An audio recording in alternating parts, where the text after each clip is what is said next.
하루의 마무리, 오늘도 함께 하시죠. 시사평론가 김성환입니다. 그 흔한 광고 하나 없이 지역 현안에 집중하는 군단위 월간지가 있다는 사실 혹시 아십니까? 청년들이 모여서 인구 5만이 채 되지 않는 소도시에서 6년째 잡지를 발간하고 있다고 하는데요. 더 깊이 들여다보는 인터뷰 시간에 월간 오기내 박누리 편집장과 얘기 나눠보겠습니다. 월요일은 책 읽는 시간, 실생활에 도움이 되는 주경야도 코너도 마련돼 있으니까요. 많은 관심 부탁드리겠습니다. 김성환의 시사에는 청취자 여러분들의 관심과 참여 기다립니다. 방송 내용과 관련해 의견 있으신 분들은 문자 보내주십시오. 당첨된 분들께는 모바일 쿠폰 보내드릴 텐데요. 참여하실 번호는 샵 9730이고요. 짧은 문자 50원, 긴 문자는 100원의 이용료가 부과됩니다. 또 저희 방송을 유튜브를 통해서도 실시간으로 시청 또 참여하실 수 있는데요. KBS 라디오 채널 들어오셔서 구독, 좋아요 많이 눌러주시길 부탁드립니다. 김성환의 시사, 그럼 지금 시작하겠습니다.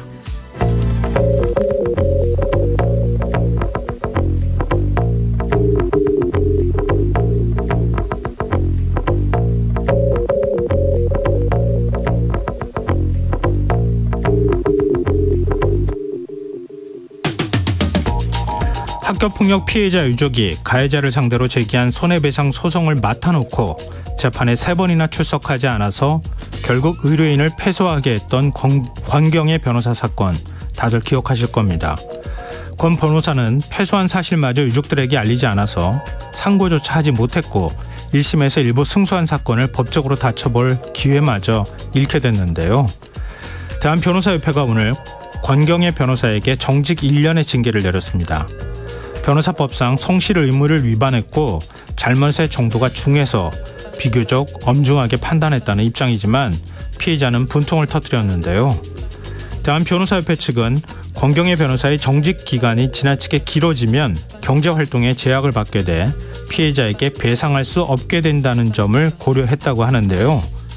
학교폭력 피해 유족들이 7년 동안 법정 다툼을 벌여온 이유가 단순히 피해 배상 때문이었을까요? 고 박주원 양의 어머니인 이기철 씨는 딸이 학교폭력으로 목숨을 잃었지만 어떤 괴롭힘을 당했는지, 이 사회로부터 어떤 도움을 받지 못했는지 아무도 관심이 없다, 이렇게 얘기하면서 눈물을 흘렸다고 하는데요. 권경의 변호사 징계에 대한 이의 신청 권리 역시 피해자가 아닌 권 변호사 본인에게만 있다고 합니다. 보는 사람마저 답답한 상황인데요. 우리는 언제까지 피해자의 눈물을 지켜봐야 하는 걸까요?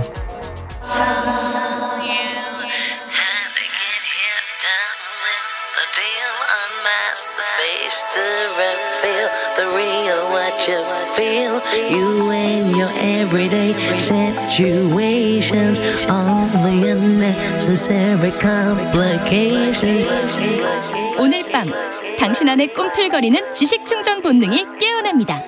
여러분의 자유탐구 영역, 김성환의 시사야.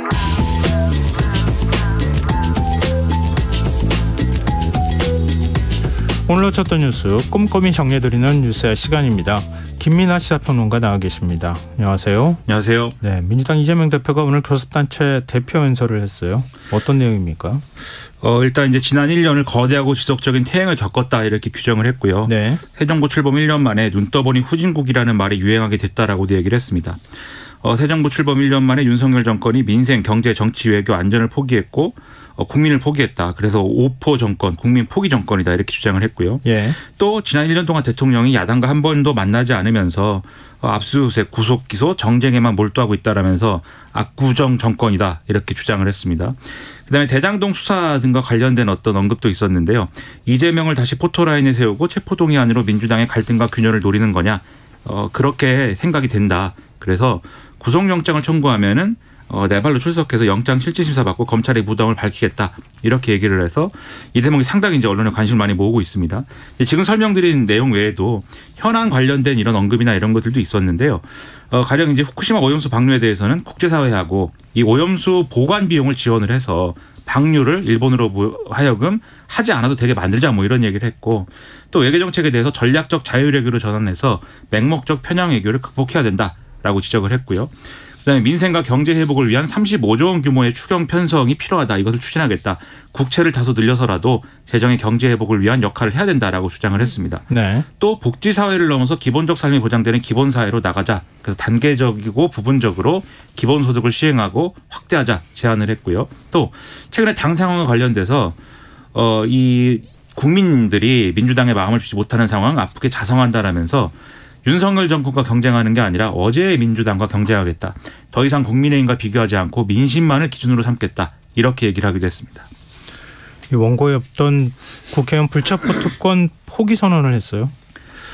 그렇습니다. 이제 말씀드렸는데 앞서 말씀드린 것처럼 구속영장을 청구하면 제발로 출석해서 영장 실질심사 받고 검찰의 무당을 밝히겠다 이렇게 얘기를 했다고 지금 말씀드렸는데 네. 이 대목이 이제 원래 이제 사전에 배포된 연설문에는 없었다라는 거고요. 말미에 이제 추가로 이제 밝힌 이런 내용이거든요. 아무래도 그래서 이 일종의 이제 깜짝 발언이라고 볼 수가 있겠는데 네. 나름대로 이제 의도가 있지 않겠느냐. 그래서 무엇보다도 당 바깥에서도 민주당이 이제 어떤 뭐만 추진을 하면 다 방탄이다 이렇게 얘기하는 거에 대해서 이제 대응하는 측면이 하나가 있어 보이고 네. 또 당내에서도 지금 이재명 대표의 어떤 리더십을 둘러싼 논란이나 이런 것들이 계속 되어오지 않습니까? 네. 여기에 대해서 이 분수령이 아마도 이재명 대표에 대한 뭐 체포동의안이나 이런 것들이 검찰로부터 넘어올 때 그때가 이제 분수령이 될 거라는 전망도 있는데 그러니까 당내를 향한 어떤 메시지 뭐 그런 상황에서도 고집하지 않겠다 자신의 입장을 그런 어떤 나름의 결단을 보여준 그러한 이제 움직임이 아니겠느냐 이런 해석들이 지금 나오고 있습니다. 네, 뭐 또 혁신위 원장도 선임을 했으니까 그 다음에 혁신위가 또 해야 될 역할도 있을 것 같고요. 정치권 반응도 좀 살펴볼까요? 일단 국민의힘 김기현 대표의 경우에는 그러니까 지난 정권과 자신들에 대한 반성 없이 현 대통령 탓과 현 정부 탓으로 이렇게 모든 것을 주장하는 이재명 대표의 연설은 두고두고 내로남불의 교과서가 될 것이다 라고 주장을 했습니다. 네. 그리고 불체포 특권 포기 선언에 대해서도 당 내부로부터의 퇴진 압력 그리고 사퇴를 요구하는 다수 국민 여론을 일시적으로나마 모면하려는 의도로 보인다. 어떻든지 간에 만시지탄이다. 이렇게 얘기를 했고요. 정의당 이정미 대표 같은 경우는 SNS에 글을 올려서 그러니까 이 돈봉투 의혹 체포동의안 표결 전에 이 선언이 나왔더라면 또 진작에 이 불체포 특권 포기 등의 대선 공약을 이행을 했더라면 하는 생각을 버릴 수 없다. 이렇게 썼고 만시지탄이라면서도 오늘 약속을 계기로 국회의원의 특권을 하나둘 없애고 국회가 방탄 의혹으로부터 해방될 수 있기를 기대한다라고 쓰기도 했습니다. 네, 좀 화제를 바꿔보죠. 이규민 한국교육과정평가원장이 오늘 사의를 표명했어요. 그렇습니다. 보도자료를 통해서 지난 6월 모의평가와 관련해서 기관장으로서 책임을 지고 사임하기로 했다. 이렇게 밝혔는데요. 네. 오랜 시간 수능 준비를 힘들어하고 있는 수험생과 학부모들에게 심려를 끼쳐 죄송하다라고도 했습니다.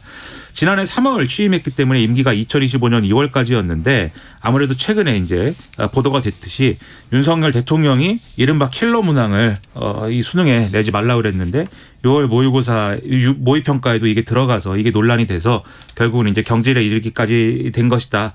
이 사태에 이른 것이다라는 이제 지적이 나오고 있는 그런 상황이고요. 그러니까 자신 스스로 책임을 지고 자진 사퇴했다기보다는 사실 뭐 외부의 어떤 지적이나 이런 것들에 따라서 과거 모평을 제대로 못 낸 책임을 내가 지겠다 이렇게 얘기를 했다는 거예요.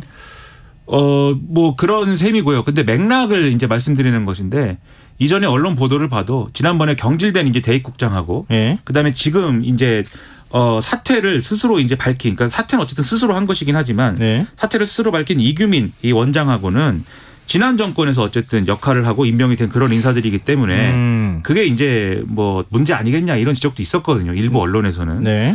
그러다 보니까 이제 이런 상황이 이르게 된 거 아니냐 이런 분석이 나오고 있는 것이고 근데 이제 그런 것들은 어쨌든 정치권 사정 아니겠습니까? 당장 문제가 되는 것은 수능이 이제 5개월 앞으로 다가왔는데 네.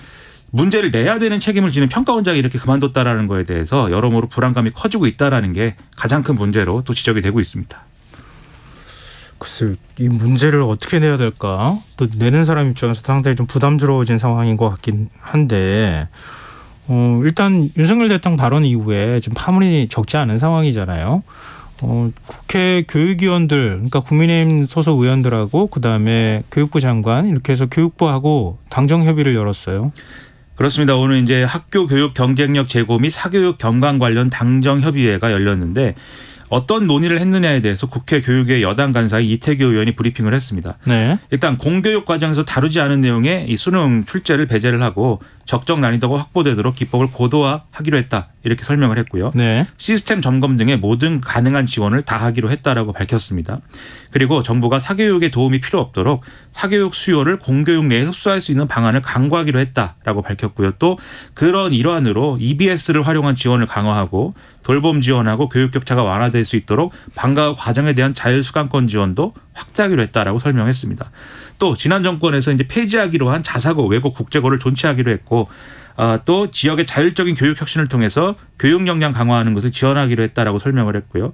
일부 이제 입시 대형 학원들의 거짓 광고로 인해서 학부모들이 불안해하기 때문에 이런 불법 행위에 대해서도 엄중히 대응할 것이다라고 주장을 했습니다. 지금 윤석열 대통령이 이조 교육부 장관한테 했다는 발언의 그 정확한 내용이 뭐예요? 그러니까 맨 처음에는 교과과정 외엔 출제하지 말라 이렇게 알려줬던 걸로 교육부 장관이 브리핑했다가 지금 파문이 커졌고 뭐 카르텔이라고 하는 표현도 누구하고의 카르텔이냐 이거 가지고도 해석이 분분했고 그랬는데 오늘 대통령실 관계자가 정확한 윤 대통령의 발언의 의미를 전했다고요. 언론과 인터뷰에서. 정확한 의미가 사실 뭔지 뭐 정확하게 잘 모르겠습니다. 평론가 입장에서는. 그런데 이제 말씀하신 이제 애초에 얘기는 네. 이조 교육부 장관이 나와서 한 얘기는 학교 교육 과정만 충실히 이행하면 문제를 풀 수 있도록 해라 이거였습니다. 그러니까 교육과정 내에서 문제를 내라 이런 뜻으로 받아들여졌잖아요. 그랬는데 예. 그다음에 대통령실이 예. 다시 이걸 수정을 했습니다. 예. 뭐라고 수정했냐면 공교육 교과 과정 내에서 출제하라고 한 것이다. 예. 학교 교육이 아니다. 공교육 교과 과정이다. 이것은 차이가 있다. 이렇게 설명을 했습니다. 예. 어떤 차이가 있습니까? 그걸 이제 그거는 상세하게 설명하지 않고 있는데 예. 언론 보도를 보면은 학교라고 하는 종류가 이제 여러 가지가 있지 않습니까? 그렇기 때문에 예를 들면 공고도 있고 상고도 있고 또는 학교에서 배우는 교과서도 있고 여러 가지가 있기 때문에 네. 학교 교육이 학교에서 배운 내용만 있으면은 문제를 풀어라고 하는 것과 공교육 교과 과정에 따르라고 하는 건 다르다라는 언론에 인용된 주장이 있어요. 그런데 수능 출제의 방향, 원칙, 그다음에 뭐 이런 것과 비교해 보면 네. 차이 없거든요, 두 개는. 네. 그리고 지금 얘기한 학교에서 교육을 어떻게 하든 교과서가 어떻게 나오든 간에 다 교과 교육 과정 내에 있는 겁니다. 그리고 지금도 수능 시험은 교과 과정 내에서 출제됩니다. 다만 그 지문에 있는 용례라든가 그 지문의 어떤 출처라든가 이런 것들이 거기에 나오는 단어라든가 이런 것들이 교과서에 안 나올 따름인 것이죠. 그러니까 기본적으로 우리가 얘기하는 교과서에 나오느냐 안 나오느냐 문제 그 내용 자체를 전부 교과서에서만 뽑아내 가지고 문제를 내느냐 아니면 교과서에서 가르치고 있는 내용과 관련돼 있는 거를 같이 포함해서 내느냐 뭐 이 정도 범주 차이라고 볼 수 있겠네요. 뭐 그런 얘기인데. 뭐 예를 들면 문학 같은 경우에는 교과서에 안 나온 문학 작품도 예를 들어서 나올 수도 있는 거 아니에요. 그렇죠. 그래서 그런 얘기인데 오늘 이 대통령실이 또 대통령의 발언을 소개를 한 것은 네. 최근 참모들에게 이렇게 얘기를 했다는 겁니다. 이 소위 말하는 킬러 문항이라는 게 있지 않습니까? 지금 어쨌든 타겟은 킬러 문항인데 이게 이른바 국어 과목인데 네. 국어와 관계가 없는 과학, 수학 또는 뭐 어려운 어떤 금융 용어 이런 것들을 활용한 문제가 네. 있어서 이게 이제 문제다라고 대통령은 지적을 하는 거다지 않습니까? 근데 이런 말을 했다라는 걸 대통령실이 소개를 하는 겁니다. 수십만 명의 학생들을 대상으로 한 부적절하고 불공정한 행태이다. 이런 문제를 내는 것은 약자인 우리 아이들을 가지고 장난치는 것이다. 이렇게 얘기를 했다라는 것이고요.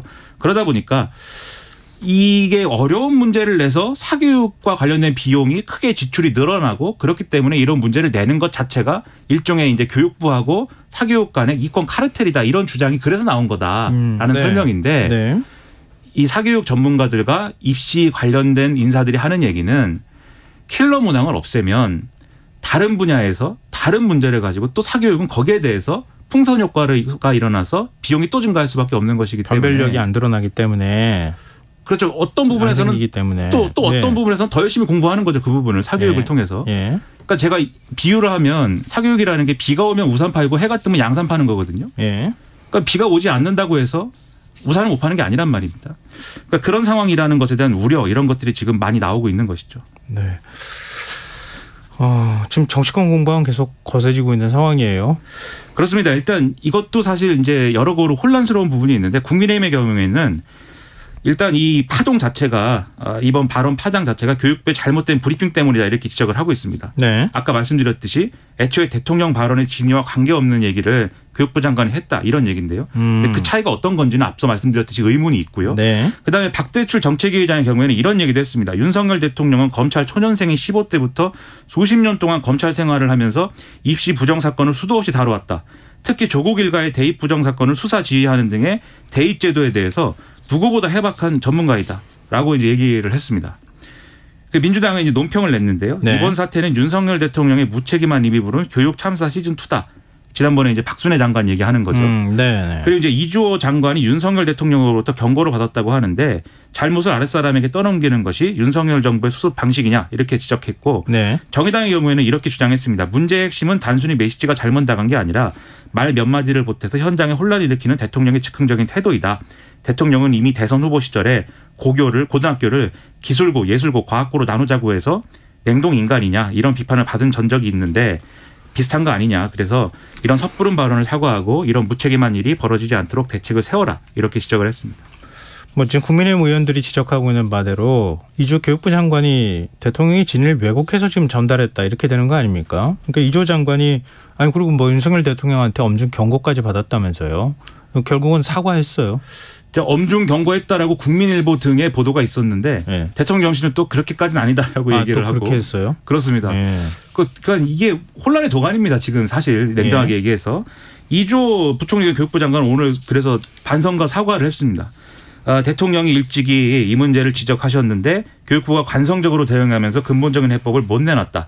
교육부 수장이 제 책임이고 국민께 송구스럽다는 말씀 드린다 이렇게 밝혔고요. 네. 지난 정부가 방치한 사교육 문제 특히 학생, 학부모, 교사가 모두 힘든 와중에 학원만 배를 불리는 작금의 상황에 대해서 여러 번 지적이 있었음에도 대응하지 못했다라고 얘기를 했습니다. 그러니까 전 정권이 이것도 사교육 대책 제대로 못 만들었다.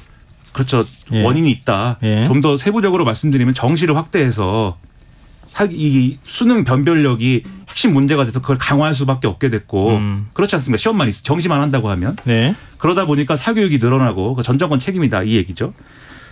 다만 이제 앞서 말씀드린 경질론 이런 것들에 대해서는 그건 인사권자의 권한이지만 앞으로 최선을 다하겠다 이렇게 얘기를 해서 아마 경질이나 이런 문제는 아닌 것으로 추측이 되고 있습니다. 근데 이명박 정부 시절에 이주호 장관이 교육부 장관 하지 않았어요? 그렇죠. 사정관제 도입하고 지금 고교 서열화 얘기 나오는데 특목고 만들고 다 그랬던 게 이주호 장관 아닙니까? 그래서 그렇습니다. 조국 사태도 벌어졌다는 얘기 하는 거 아니에요? 그러니까 이게 꼬리에 꼬리를 물 끝이 없는 건데 그리고 지난 정권에서 학종이 예를 들면 불공정하다. 또 수시가 불공정하다. 이게 다 어떤 입시 카르텔이다. 이렇게 해서 정시 확대가 필요하다. 심지어는 정시 100%가 공정한 것이다. 이 주장한 사람들도 사실 지금 다 보수 정권에 있거나 보수 언론에 있거나. 이주호 장관이 학종 만든 거 아닙니까? 그렇죠. 그것도 이제 그렇고 지난 정권의 정시 확대도 지난 정권이 하고 싶어서 했다기보다는 그런 여론에 밀려가면서 당시에 이제 김상곤 장관이나 이렇게 막 이상해지고 이런 건데 이렇게 얘기할 수 있는 맥락일까. 그런 것들은 의문인 것이죠. 네. 알겠습니다. 지금 여러분께서는 KBS 라디오 김성환의 시사회와 함께하고 계십니다. 계속해서 뉴스에 이어가겠습니다. 일본의 후쿠시마 오염수 방류 문제를 두고서 또 지금 여야 간에 대립이 격화하고 있네요.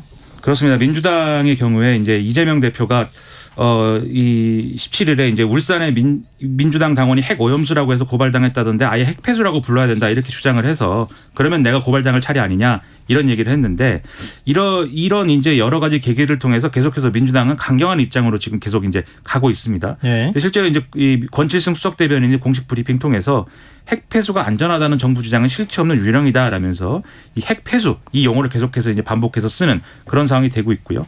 그다음에 이 후쿠시마 원전 오염수 방류로 피해 입은 어민과 지역을 지원하는 내용의 이 특별법을 발의하는 등의 대응 수위는 계속해서 높아져 있는 상황입니다. 국민의힘과 정부는 고위 당정을 통해서 이 국민 불안감 해소 방안을 발표를 했는데요. 이 해양 방사능에 대한 조사 지점을 확대하고 또 세슘, 삼중수소 등의 농도 분석 주기를 단축하고 또 국내산 모든 어종에 대한 검사 체계를 구축한다든지 이런 대책입니다만 이 대책의 방점을 찍는 것과 동시에 예를 들면 국민의힘의 김기현 대표의 경우에는 민주당이 토요일마다 전국을 유랑하면서 괴담에 당 사활을 걸고 있다. 터무니없는 괴담이다라고 주장하기도 하고 한덕수 총리도 이 괴담과 선동 수준의 허위 사실이 유포되고 있다라고 하는 등의 이 괴담론에도 굉장히 힘을 주는 그런 모습입니다. 민주당이 오염수를 핵폐수라고 부른 것에 대한 정부 입장이 나왔네요. 지금 이제 1일 브리핑하고 있지 않습니까? 예. 송상근 해양수산부 차관이 언급을 했는데요. 이런 과도한 용어 자제해달라. 이런 단어 선택이 우리 국민들에게 과도하고 불필요한 걱정과 우려를 불러일으켜서 어업인들과 수산업계에 돌이킬 수 없는 피해를 가져올 수 있다. 이렇게 지적을 했고요. 또 일부 언론 보도에서 이제 오염수 방류가 되면은 동해 유입에 한 5에서 7개월 정도 걸린다라고 하는 그러한 보도도 있었는데 그것은 사실이 아니다라고 하는 그러한 지적도 했습니다. 국민의힘 소속 창원시 의원이 내놓은 발언이 논란이 되고 있습니까? 예, 국민의힘 소속 남재욱 경남 창원 시의원이 최근에 진행된 시의회에서 창원 마산 진해 보건소 대상 행정사무감사에서 한 말이 이제 논란이 되고 있는 건데요. 네. 그러니까 보건소 대상 행정사무감사 자리인데 갑자기 얘기를 했습니다. 과학적으로 해야 된다라고 주장을 하면서 지금 수산업자와 국민들을 정신적으로 민주당이 이렇게 어떤 후쿠시마 오염수 관련된 문제 지적이나 이런 것들을 하면서 힘들게 하고 있다. 예. 만약에 이런 식으로 하면 창원을 수소의 도시다 이렇게 얘기를 하는데 수소에너지를 수소폭탄으로 비교하는 것도 가능하지 않겠느냐라고 하면서 후쿠시마 오염 처리수를 방류했을 때 가장 많이 피해를 보는 지역은 미국인데 유독 한국에서만 난리를 치고 있다. 그것도 중앙정치에서 그러고 있는데 네. 창원 시민들은 정신을 똑바로 차려서 괴담의 정신적인 피해가 없어야 된다라고 주장을 해서 여러모로 논란이 되고 있습니다. 알겠습니다. 화제를 좀 바꿔보겠습니다. 토니 블링컨 미국 국무장관이 지금 1박 2일 일정으로 중국을 방문하고 있지 않습니까? 시진핑 중국 국가주석을 만났어요. 그렇습니다. 중국이 만날 것처럼 해주면서 안 만나는 듯 하다가 결국은 이제 만났습니다. 그래서 그것도 이제 힘겨루기 줄다리기였다. 이런 언론 보도가 있는데요. 예? 일단 시진핑 국가주석이 이 자리에서 이렇게 얘기를 했습니다. 미중 양국이 공존할 수 있느냐. 여기에 인류의 미래와 운명이 걸려있다라면서 그러니까 양국 관계는 정상화해야 된다라고 주장을 한 건데요. 네. 지구는 넓기 때문에 중국과 미국이 각자 발전하고 함께 번영할 수 있다. 그래서 중국은 미국의 이익을 존중하고 미국에 도전하거나 미국에 대체하지 않을 것이기 때문에 마찬가지로 미국도 중국을 존중하고 중국의 정당한 권익을 해치지 말아야 된다 이렇게 주장을 했고요. 그리고 이제 시진핑 주석하고 조 바이든 대통령이 작년 11월에 이룬 합의를 행동에 옮김으로써 관계 안정을 바란다고 얘기를 했는데 이 얘기는 작년 11월에 이제 미중 관계를 고위급에서부터 정상화하기로 한 합의가 있었습니다. 네. 근데 그게 중국의 무슨 이 풍선이 미국 상공에서 발견이 되면서 예. 이게 이제 어그러졌는데 그거 정상화하자 이 얘기를 한 것이죠. 네. 블링컨 장관의 경우에는 바이든 대통령도 양자 관계를 잘 관리하는 것이 세계 이익에 부합한다고 믿고 있다라고 얘기를 했다고 하고요. 미국은 신냉전을 추구하지 않고 중국의 제도 변화 추구하지 않고 동맹 관계 강화하는 것이 중국에 반대하는 것도 아니다. 대만 독립도 지지하지 않으니까 중국과 충돌할 의사가 없는 거다. 이렇게 얘기를 했다고 합니다. 그런가 하면 국민의힘 황보승 의원 오늘 자진 탈당했어요. 그렇습니다. 이 SNS에 글을 올렸는데 선당후사의 정신으로 국민의힘 탈당하고 다음 총선 불출마한다 이렇게 썼습니다. 예. 최근 가정사와 경찰사로 심력 끼쳐드려 진심으로 사과드린다라면서 결자 해지하고 국민 앞에 당당히 설 수 있도록 최선을 다하겠다라고 했는데요. 익히 아시겠지만 최근에 뭐 사실혼 관계인 무슨 부동산업체 관계자로부터 뭐 금품, 아파트 등을 받았다 이 의혹이 있는가 하면 지난 총선과 지방선거 과정에서 공천 대가로 금품 수수한 혐의 이런 것들에 대해 수사가 진행 중이기 때문에 이런 것들에 대한 논란이 커지다 보니까 결국은 좀 일부에서 예상했던 대로 자진 탈당을 결정한 것으로 해석이 되고 있습니다. 지금 이혼을 한 상황이잖아요. 전 남편은 뭐 집에 장롱에 1억이 있었다는 등 뭐 이런 소리를 좀 하고 있는데, 근데 지금 자진 탈당하면은 당무감사 어떻게 되는 겁니까?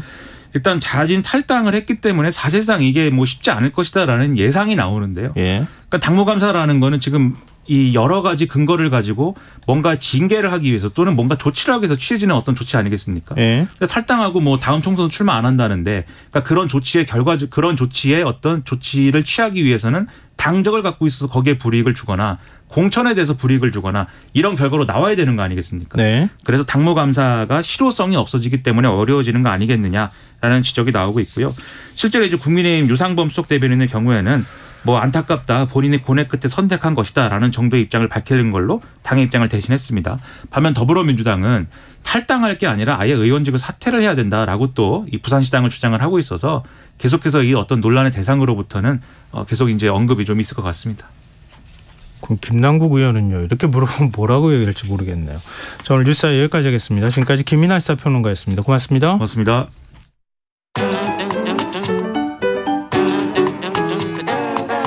일일 시사권장량 채워가세요. 골고루 담았습니다. 당신만을 위한 하루 시사 김성환의 시사야. 인구 5만 명의 충북 옥천군, 소도시이지만 어떤 것보다도 큰 기계로 월간지를 만드는 청년들이 있다고 합니다. 바로 지역 잡지 오기내인데요. 4년 연속 문체부, 한국잡지협회 우수잡지로 선정된 월간 오기내의 박누리 편집장 모시고 월간 오기내를 만들게 된 계기와 어떤 지역 이야기를 다루고 있는지 얘기 나눠보도록 하겠습니다. 편장님 안녕하십니까? 네, 안녕하세요. 벌써 창간 6주년을 맞았다고요? 이 월간 오기내가 어떤 잡지입니까? 네, 저희는 옥천의 모든 이야기를 다루고 싶은 잡지이고요. 네. 네, 기본적으로는 옥천의 사람과 지역 공동체의 이야기를 담아가고 있고, 뭐 구체적인 예를 들자면 뭐 네. 작은 학교 어린이나 아니면 장터에 나물 팔러 나오시는 할머니, 그리고 뭐 지역 농민들 아니면 우리 옆집에 사시는 이웃들 이야기를 주로 담고 있고, 이런 걸 통해서 이런 옥천이라는 지역의 문화와 역사 조각들을 모아가고 있는 그런 잡지라고 소개할 수 있을 것 같습니다. 잡지를 만드는 곳이 사회적 기업인 고래실이라고 하는 곳이더라고요. 이 네. 고래실은 어떤 단체입니까?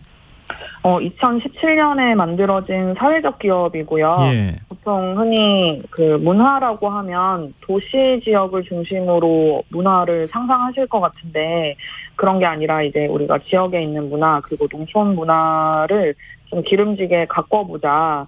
그러니까 우리가 이런 그 문화라는 것들, 지역 문화라는 것들 굉장히 많이 잊어버리고 또 잃어가고 있는 그런 상황이잖아요. 그렇게 소실되어가는 농촌 문화를 좀 다시 가꿔보자라는 차원에서 만들어진 기업이고요. 네. 월간 오기내 발행을 비롯해서 그 둔벙이라는 문화공간을 운영하고 있기도 하고, 네. 그 외에 좀 다양하고 재미있는 지역 문화 기획 활동들을 하고 있습니다. 저도 이제 궁금해서 좀 찾아보니까요. 다양한 활동이라고 얘기하시는데 청년들하고 함께하는 것도 있고, 네. 생각보다 굉장히 여러 가지 범주의 일들을 하시더라고요. 출판 사업도 책도 내시더라고요. 보니까. 네네. 옥천 사투리도 뭐 책을 내셨더라고요. 아, 네네. 옥천 사투리는 어떤지 궁금했어요. 그 책 보고. 아, 네. 저희 지역에 이제 향토사 분들 중에 예. 그 지역 사투리 단어, 재미있는 단어를 모으시는 선생님이 계셔서 네. 그분과 같이 이제 옥천 사투리라는, 정겨운 옥천 사투리라는 제목의 책을 내기도 했었습니다. 굉장히 궁금했습니다. 대전 사투리하고는 어떻게 다를까? 다른 지역하고는 어떤 차이점이 있을까? 하여튼 궁금하게 만드는 그런 책도 내셨더라고요. 근데 지금 지역에서, 그러니까 특히 이제 군단위 지역에서 이런 월간지 잡지를 내는 거잖아요. 네. 그러니까 이런 지역 잡지의 가장 큰 매력 뭐라고 생각하십니까? 보통 흔히 어떤 지역을 떠올리실 때 그 지역의 맛집이나 관광 명소를 중심으로 생각하시게 될 것 같아요. 네. 저희는 그런 맛집이나 명소 중심에서 탈피해서 그 동네에 이제 살아봐야지만 알 수 있는 이야기들, 그리고 사람 사는 이야기를 좀 깊이 있게 만날 수 있다는 게 월간 오기내 같은 지역 잡지의 매력이 아닐까 싶습니다. 기본적으로는 흔히 우리가 일상에서 만나게 되는 대부분의 매체는 서울 중심 매체들이고, 그렇다 네. 보니까 서울의 눈으로 지역 이야기를 보게 되는 경우들도 적잖게 많은 것 같은데, 그게 네. 아니라 지역의 눈으로 지역을 기록하고 지역 사람들을 담아낸다는 게 이런 지역 잡지의 매력이 아닐까 말씀드릴 수 있을 것 같아요. 구독자들이 지역 주민들이 더 많습니까? 아니면 외부에서 구독하시는 분들이 더 많습니까? 저희는 비율로 따지자면 6대4 정도로 외부에서 보시는 분들이 조금 더 많습니다. 외부에서 보는 분들이 이렇게 많은 이유가 뭘까요? 출향인들입니까? 아니요. 출향인 분들은 아니시고요. 예. 그냥 도시에 사시거나 혹은 다른 농촌 지역에 사시는 분들이신데, 뭐 지역 공동체에 관심이 있으시거나 아니면 월간 오기내가 이야기하는 좀 대표적인 가치 중에 하나가 자치, 자립, 뭐 자급, 생태 이런 것들이거든요. 네. 그런 키워드에 관심이 있으신 분들이 저희 잡지를 구독하고 계세요. 그러니까 옥천에 살고 있지 않은 분들이 보시기에도 지역 공동체에 소소하면서도 깊이 있는 정이 담겨 있는 이야기에 매력이 끌리고 있다. 이렇게 또 얘기할 수 있을 것 같은데요.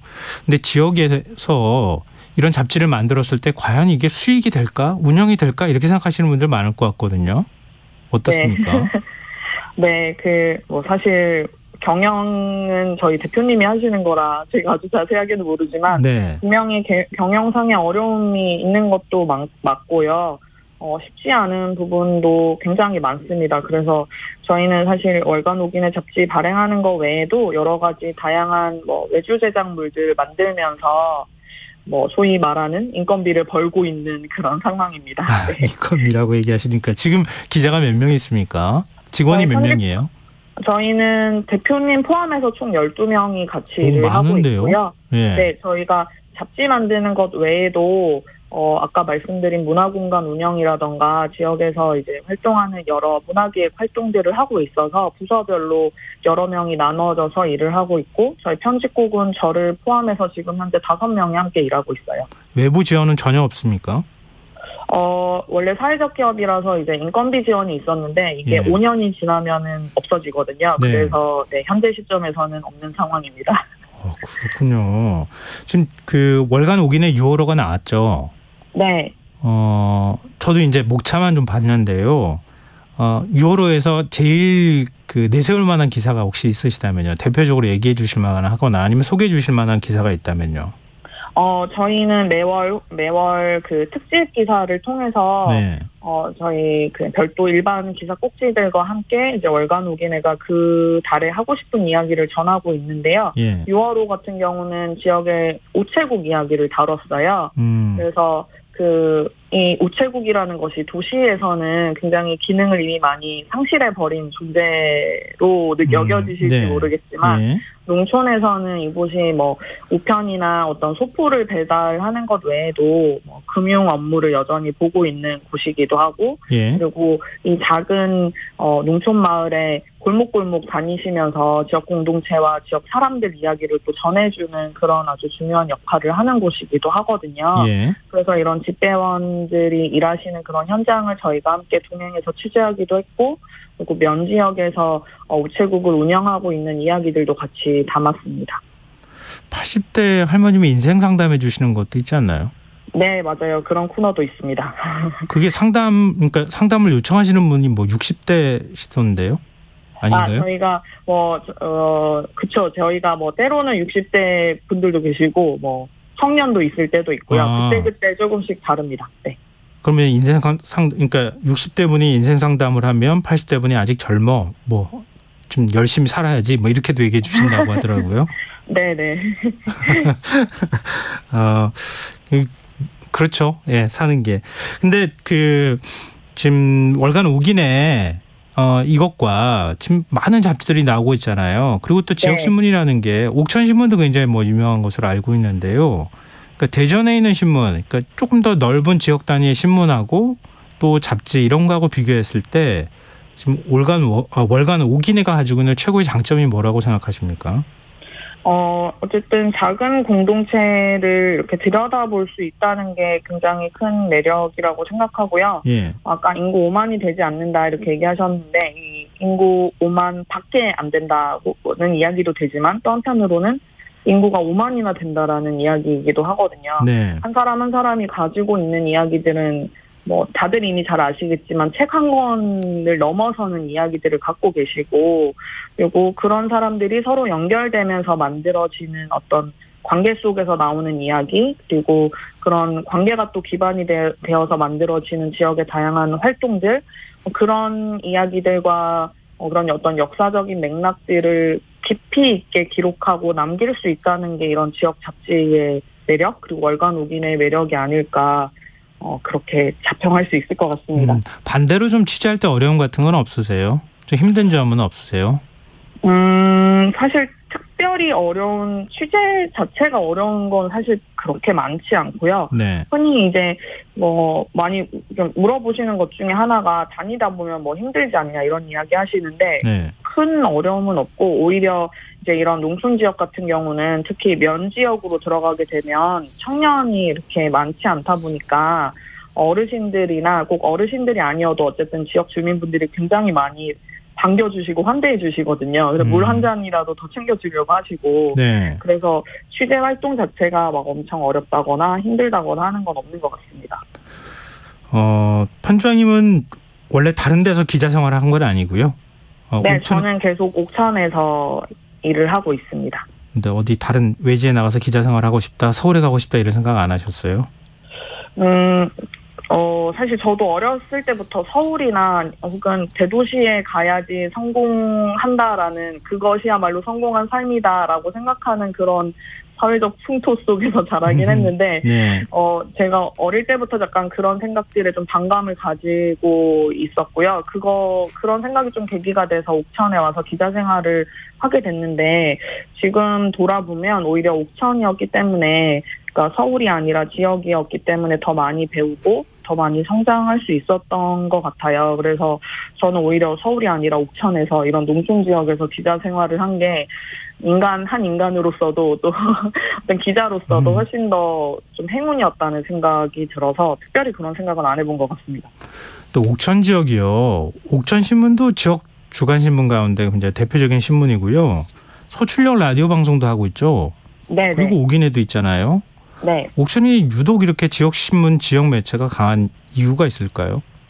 일단 말씀하신 것처럼 옥천신문이 이미 30년이 넘게 지역사회에 건재하게 존재하고 있고, 예. 그런 걸 바탕으로 지역 사람들이 이런 건강한 지역 공론장, 그러니까 이 지역 언론이 지역 사회에 되게 중요한 어떤 필수제, 공공재로서 기능한다는 것들을 지역 주민들이 충분히 경험했기 때문에 월간 오기내 같은 잡지도 만들어질 수 있었고, 또 이후에 공동체 라디오도 만들어질 수 있었던 것 같아요. 그래서 이런 결국은 그 지역 사회와 지역 언론이 어떻게 건강하게 관계를 맺고 존재할 수 있느냐가 이런 다양한 지역 언론 활동들의 계기가 될 수 있지 않을까 하는 생각이 듭니다.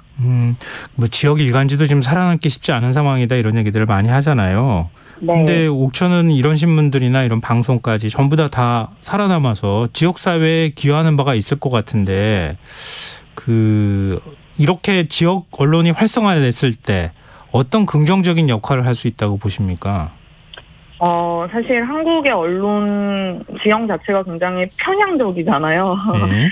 이미 마이크를 들고 있는 사람들이 계속해서 말을 하고 있고, 이미 펜을 쥐고 있는 사람들이 계속 글을 써내는 상황인데, 다양한 언론 형태들이 존재함으로 해서 그동안 마이크를 쥐지 못했던 사람들이 이야기를 할 수 있는 기회가 만들어지고, 네.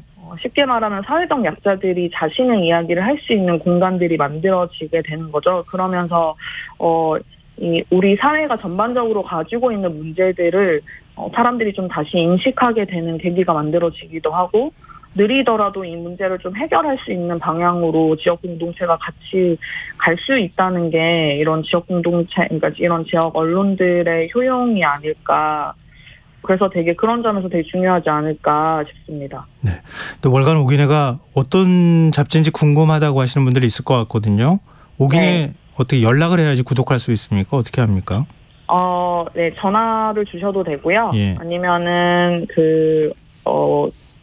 인터넷 포털에서 예. 월간 오기내를 검색하시면은 예. 저희가 운영하는 홈페이지와 블로그 같은 게 나오는데 거기를 통해서 연락을 주셔도 됩니다. 네, 알겠습니다. 월간 오기내 앞으로도 계속 지역에서 지역 공동체를 위해서 꾸준한 활동하실 수 있도록 또 하시기를 바라는 마음 가지면서 저도 관심 있게 좀 지켜보겠습니다. 오늘 말씀 고맙습니다. 네, 감사합니다. 네, 지금까지 월간 오기내 박누리 편집장이었습니다.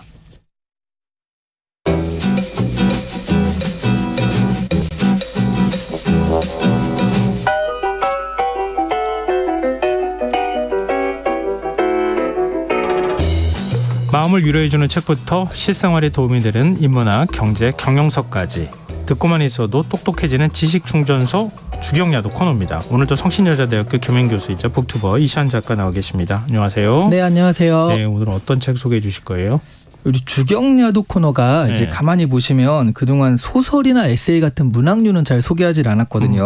맞아요. 이게 또 시사회라는 전체 프로그램 성격상 조금 안 어울리는 그런 것도 있고. 아니요, 무슨 그거는 아닌 것 같은데. 네, 우리 닭돌책만 소개하는 거는 아니에요.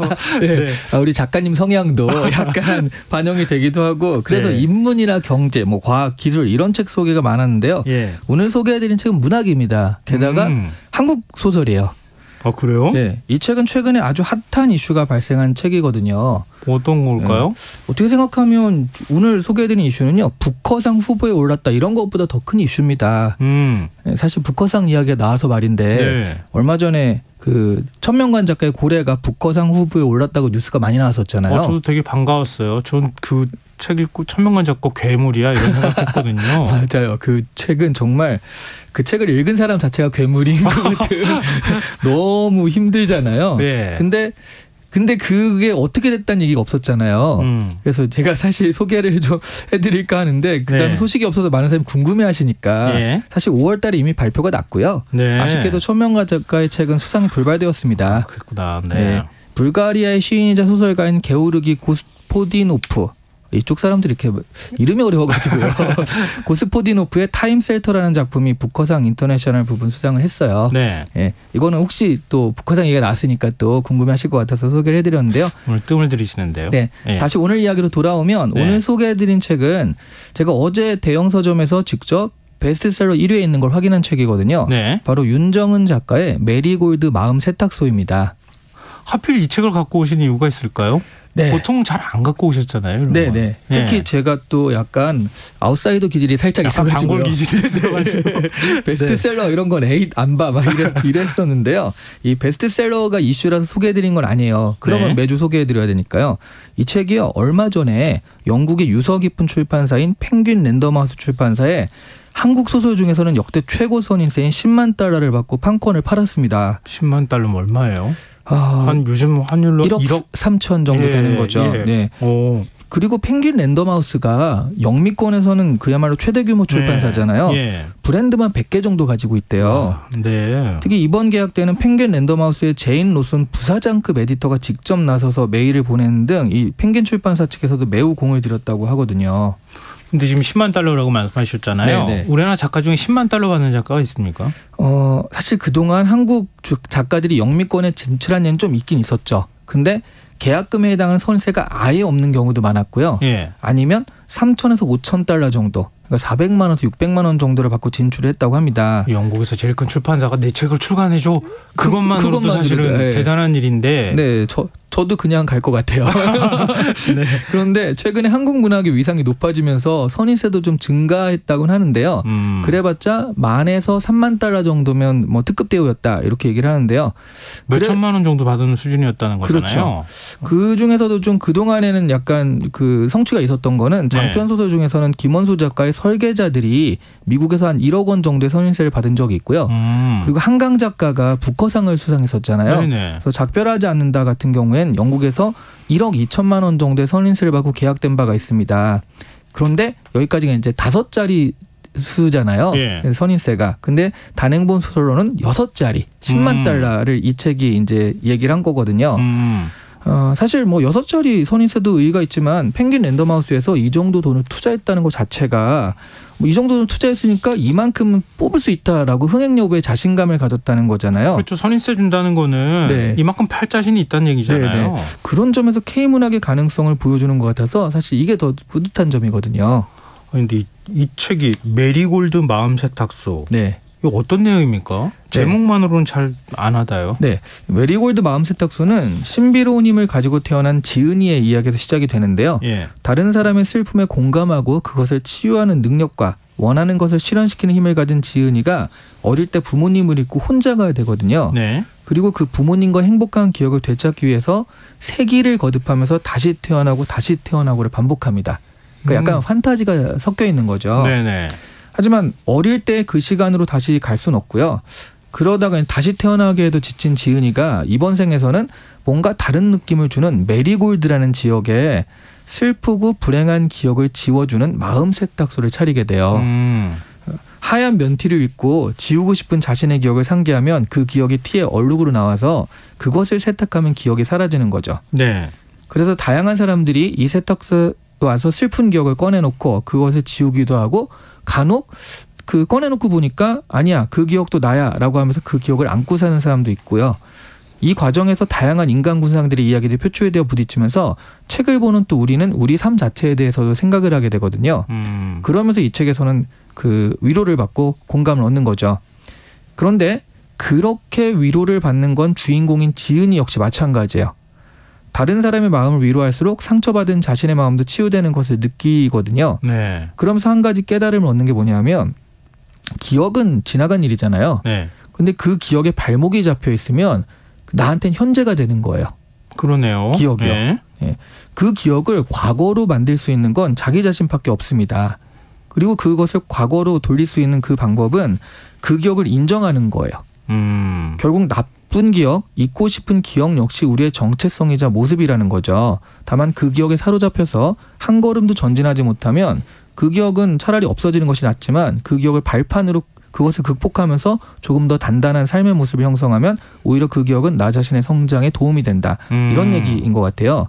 그런 의미에서 메리골드 마음 세탁소는 사실 기억을 지워주는 곳이 아닌 자신의 삶의 의미를 찾아주는 곳입니다.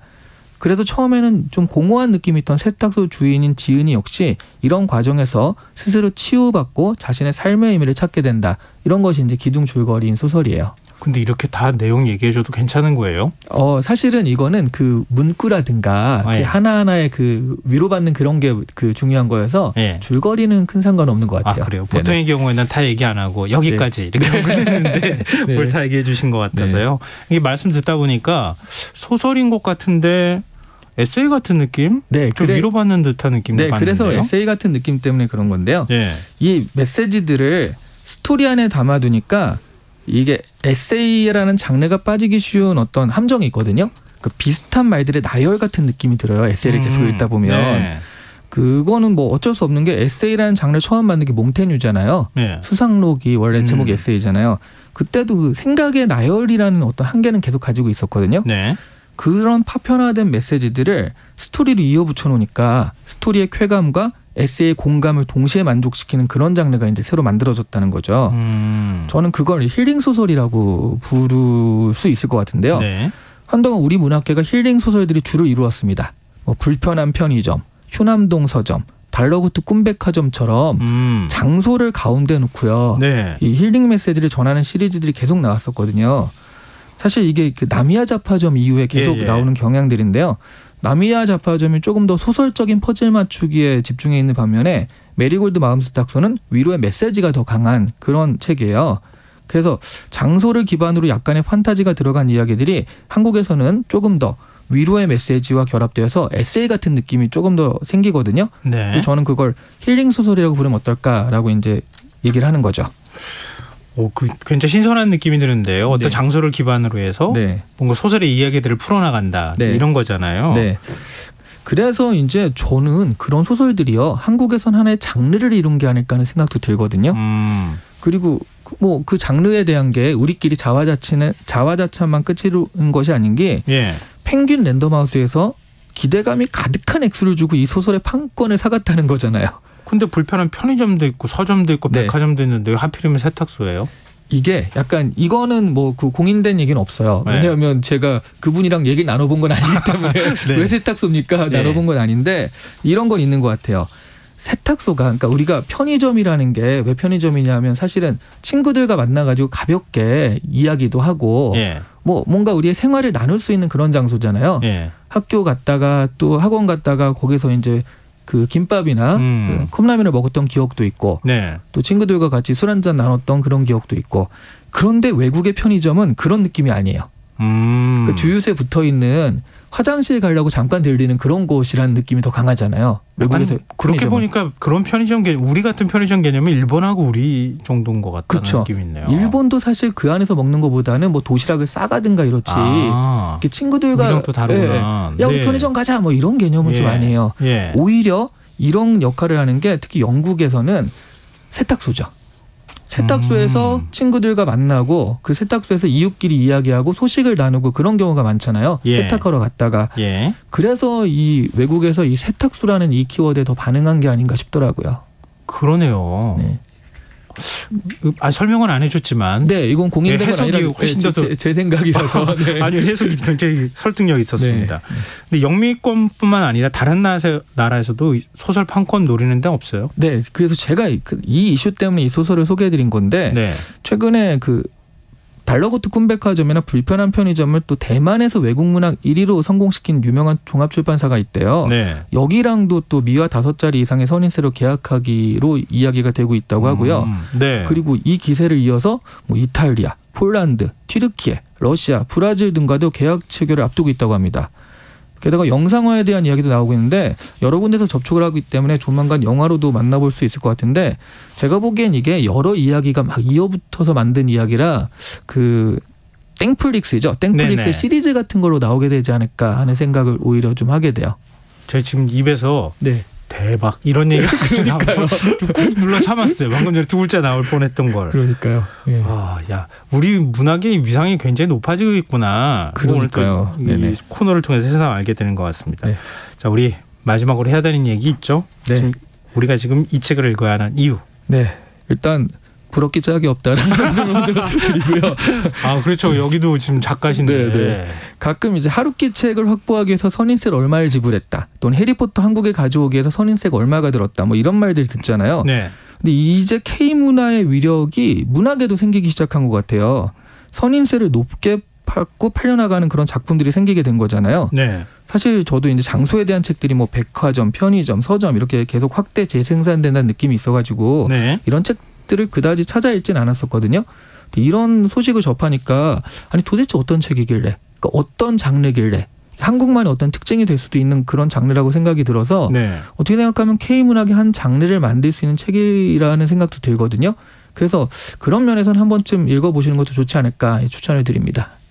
이시안 작가는 혹시 라디오 스튜디오를 배경으로 하실 생각 없어요? 공감과 위로를 얻기는 좀 아, 그래요? 네, 시사야 이제 비판과 뭔가 이런 걸 얻을 수 있어서 네, 공감과 위로 뭐 가능할 것도 그건 같습니다. 제가 한번 고민해 네, 보겠습니다. 알겠습니다. 자, 오늘 주경야독 여기까지 하겠습니다. 지금까지 북튜버 이시안 작가와 함께했습니다. 고맙습니다. 네, 감사합니다. KBS 라디오 김성환의 시사 1부 순서 여기서 마무리하겠습니다. 전 11시 정각 2부에 다시 오겠습니다.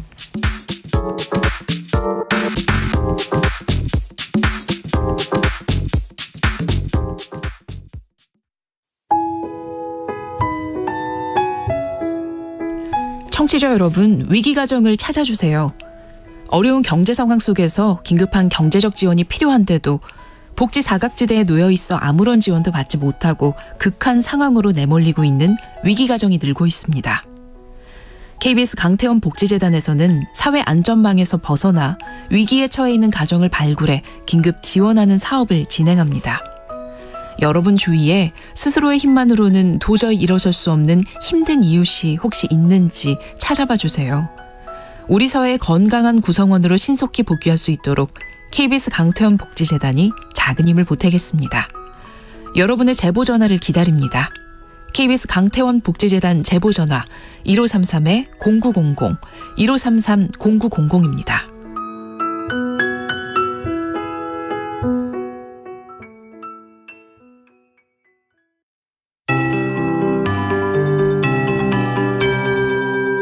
KBS 58분 날씨. 내일은 전국이 대체로 흐리겠습니다. 오전부터 제주도에, 오후부터 충청권과 전라권, 밤부터 그 밖의 전국에 10에서 70mm의 비가 오겠습니다. 비는 모레 새벽 제주도부터 그치기 시작해 밤에 대부분 그치겠고 일부 지역에서는 강한 바람과 함께 천둥 번개가 치겠습니다. 시설물 관리와 안전사고에 유의하시기 바랍니다. 내일 아침 최저기온 서울 22도, 광주 21도 등 전국이 16에서 22도의 분포를 보이겠습니다. 낮 최고기온은 서울, 대구 29도 등 전국이 23에서 30도로 비가 내리면서 오늘보다 2에서 5도가량 낮아져 폭염의 기세가 한풀 꺾이겠습니다. 다만 흐린 날씨에도 낮 동안 전국의 자외선 지수 높음에서 매우 높음 수준 보이겠습니다. 건강관리와 피부보호에 신경 써주시기 바랍니다. 내일 전국의 미세먼지 농도 전 권역이 좋음에서 보통으로 예상됩니다. 당분간 서해상과 남해상, 제주도 해상에 안개가 끼겠고 모레 새벽까지 돌풍과 함께 벼락이 치는 곳도 있겠습니다. 항해나 조업하는 선박은 조심하시기 바랍니다. 서울의 현재 기온 26.6도, 습도 60%, KBS 58분 날씨 박성준입니다.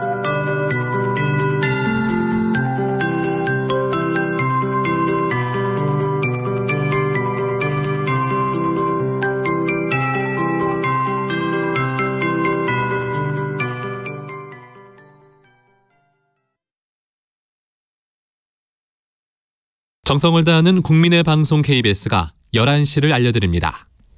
AM 711kHz, FM 97.3MHz, KBS 1라디오입니다. HLKA.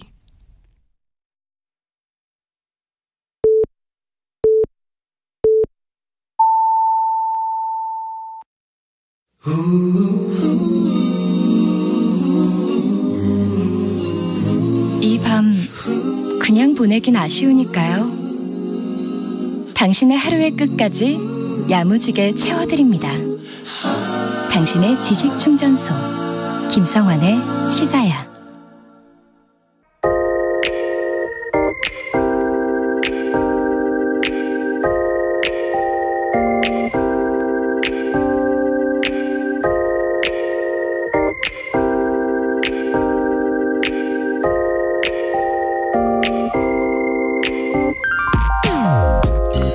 치솟는 물가 탓에 허리가 휜다는 분들 요즘 많으시죠? 오늘 한국은행이 발표한 물가 관련 보고서에 담긴 내용을 보고 혹시 걱정이 더 커졌을지도 모르겠습니다. 한국은행은 2%대로 떨어진 소비자 물가 상승률이 연말 다시 3% 안팎으로 상승할 거라는 전망을 내놨습니다. 그리고 그 주요 변수로 꼽은 것이 바로 대중교통 요금 인상이었습니다. 서울시와 경기도가 하반기 지하철 기본요금을 150원에서 200원가량, 버스 요금도 최대 300원가량 올릴 경우 다른 근원물가에도 영향을 미칠 수밖에 없을 거란 얘기입니다. 그런데 코로나19 사태 이후 대중교통의 적자가 크게 증가해 어쩔 수 없다는 지자체의 설득 논리에 한 신문이 의문을 제기했습니다. 한 사모펀드가 준공영제로 운영되는 서울과 인천, 대전 시내버스 회사를 무더기로 인수해 배당단치를 하고 있다는 내용이었습니다.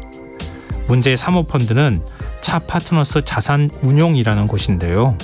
서울 6곳, 인천 9곳, 대전 2곳 등 현재 17곳의 버스 회사를 운영하고 있는데 지난 2019년부터 2022년까지 영업으로 427억 원가량을 벌어 그보다 71억 원 이상 많은 약 497억 원을 투자자 배당금으로 썼다고 합니다. 버스 회사가 이익보다 더 많은 돈을 배당해도 유지될 수 있는 이유는 버스 준공영제 하에선 어떻게 버스 회사를 운영해도 지자체가 적정 이윤을 보장해주기 때문이라고 합니다. 이러는 사이 서울시의 시내버스 재정지원금은 2019년 2,915억 원에서 지난해 8,114억 원으로 2.8배, 인천시는 같은 기간 1,272억에서 2,648억 원으로 2.1배 늘어났다고 합니다. 이게 바로 버스요금 인상에 숨겨진 불편한 진실인 셈입니다. 차 파트너스는 과거 사주들이 이익 편취를 단절하고 규모의 경제로 최소한 절감 비용을 투자자들에게 지급한 것이라고 해명했다고 하는데요. 이 설명을 곧대로 믿는다 하더라도 버스 운행 수익을 재투자하지 않고 차고지까지 매각한 돈으로 배당잔치를 벌이는 걸 어떻게 이해할 수 있을까요? 시민들은 요금 인상으로 지자체의 적자를 메워주는데 사모펀드는 이익을 대기업과 보험회사들에게 나눠주는 현실. 이건 어떻게 봐야 할까요? 지금까지 오늘의 발견이었습니다.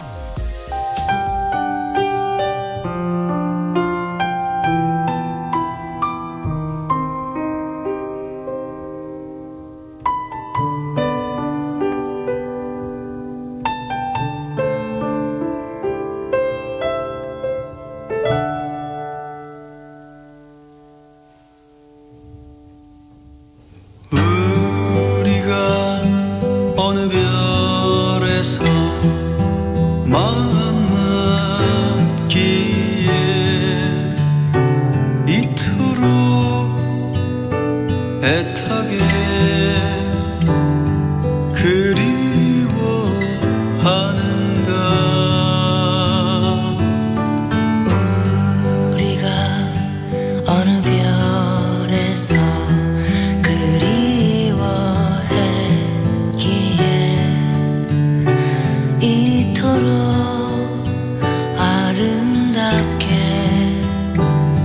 사랑할 수 있나.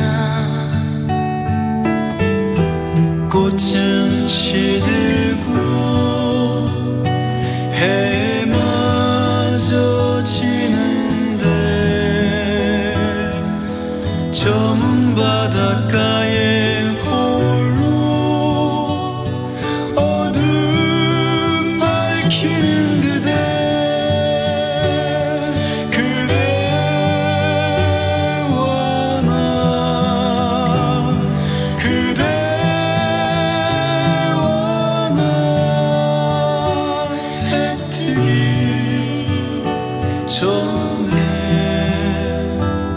새벽을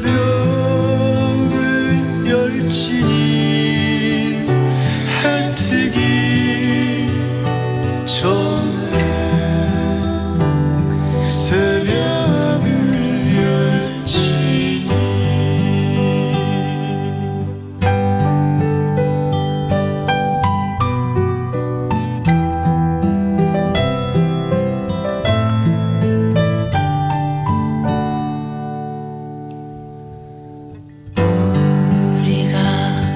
어느 별에서 헤어졌기에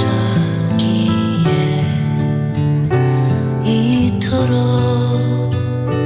밤마다 별빛으로 빛나는가. 우리가 어느 별에서 잠들었기에 이토록 흔들어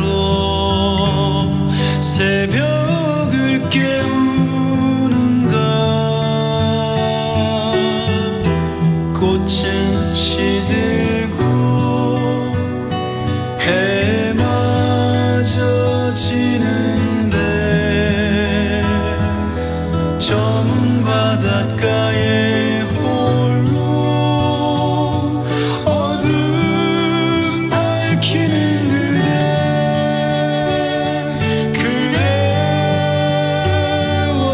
나 그대와 나 해 뜨기 전에 새벽을 열지니 해 뜨기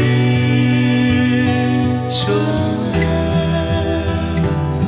새벽을 열지니 해 뜨기 전에 새벽을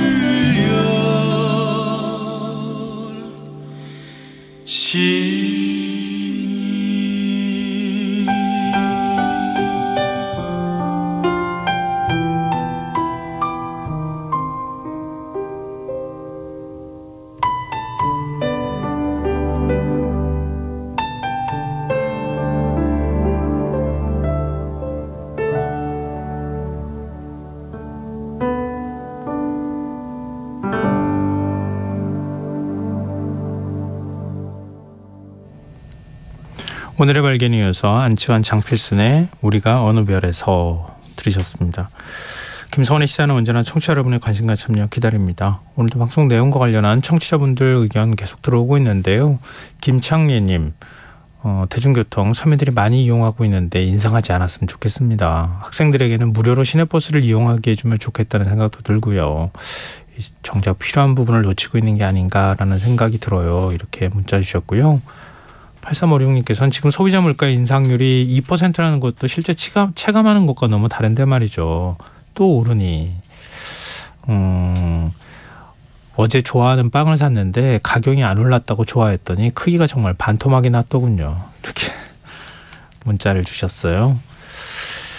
김상민님께서 세상이 부조리 조율 한번 해주세요. 이렇게 문자를 주셨는데요. 글쎄요, 이게 참. 한편으로는 요금 인상의 불가피성도 충분히 동의할 수 있다 이런 생각이 드는데요. 또 다른 한편에서는 중공영제를 활용해서 이익을 누리는 누군가가 있다 이런 생각이 드니까 좀 다리에 힘이 풀리기도 하고 좀 그래요. 근데 그 투자한 사람, 그러니까 사모펀드는 보통 돈을 빌려가지고 와가지고 투자해서 인수해서 이익을 남기거든요. 그러니까 투자자 배당을 많이 줄 수밖에 없어요. 근데 그 돈을 빌려준 곳들이 국내 주요 보험사하고 대기업이라는 거예요. 그럼 국민들이 중공영제를 통해 가지고 교통복지를 누려야 되는데 국민들이 요금을 더 많이 내서 그 사람들의 투자금을 대주는 뭐 이런 상황인 것 같아서 이게 맞는 건가? 중공영제를 실시하는 곳에서는 이렇게 사모펀드가 인수를 못하게 해야 되는 거 아닌가? 그런 생각이 좀 들어요. 이게 저만의 생각일까요? 좀 같이 고민해 봐주셨으면 좋겠습니다. 네, 의견 보내주셔서 정말 고맙습니다. 저희가 추첨해서 당첨된 분들께 모바일 쿠폰 선물로 드리겠습니다. 더 적극적인 참여 부탁드립니다. 참여하신 문자 번호는 샵 9730이고요. 짧은 문자 50원, 긴 문자는 100원의 정보 이용료가 부과됩니다. 콩 게시판, KBS 라디오 유튜브 채널을 통해서도 무료로 참여하실 수 있습니다. KBS 라디오 김성환의 시사회와 함께하고 계신 지금 시각은 11시 10분입니다.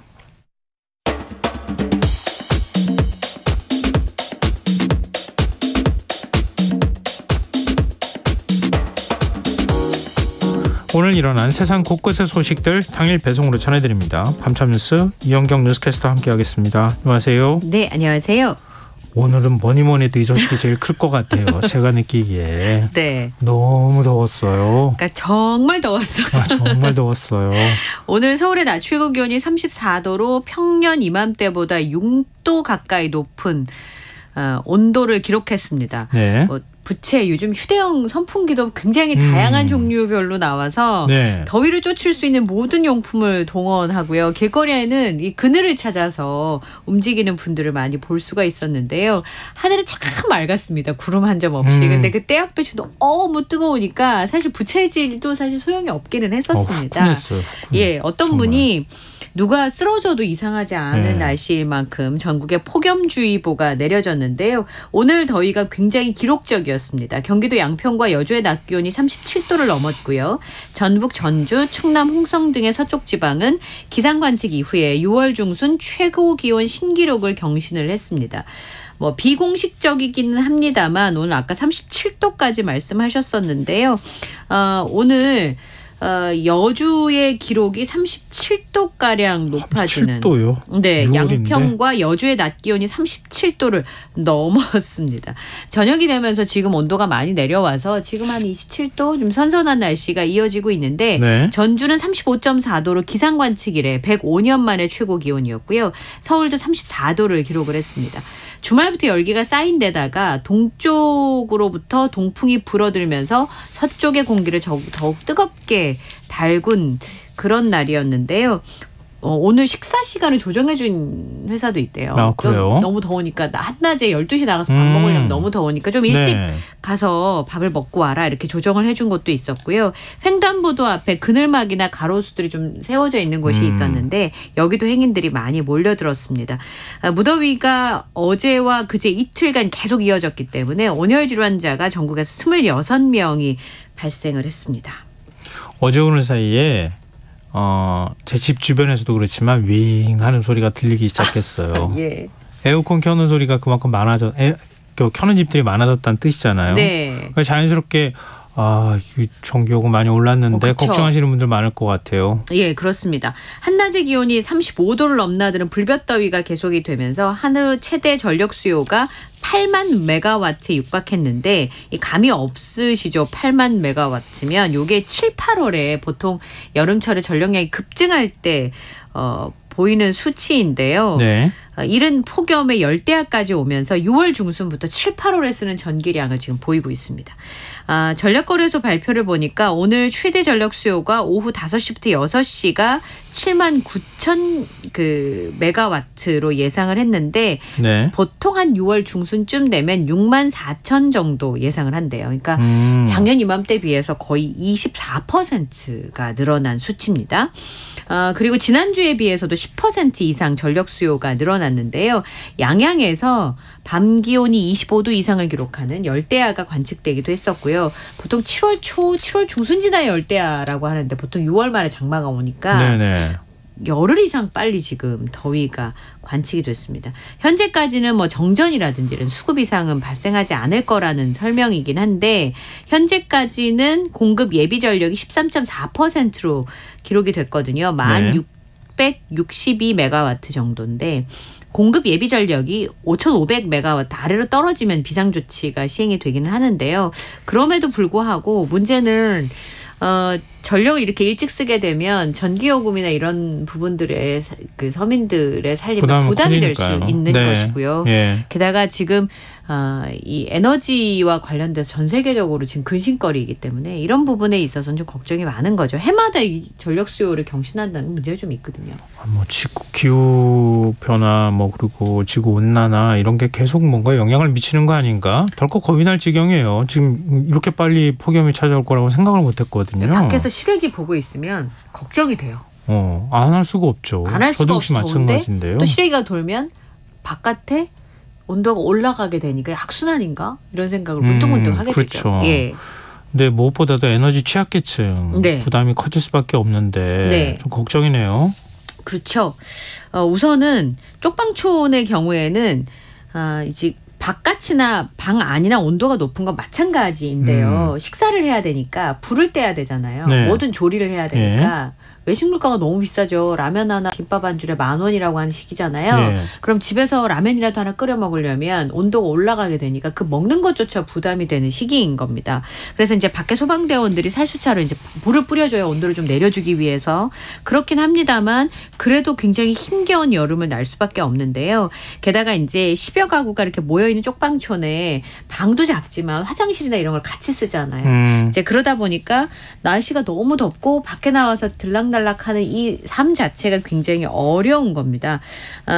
이제 그래서 무더위 쉼터를 운영을 하는데 이것도 좀 문제가 있더라고요.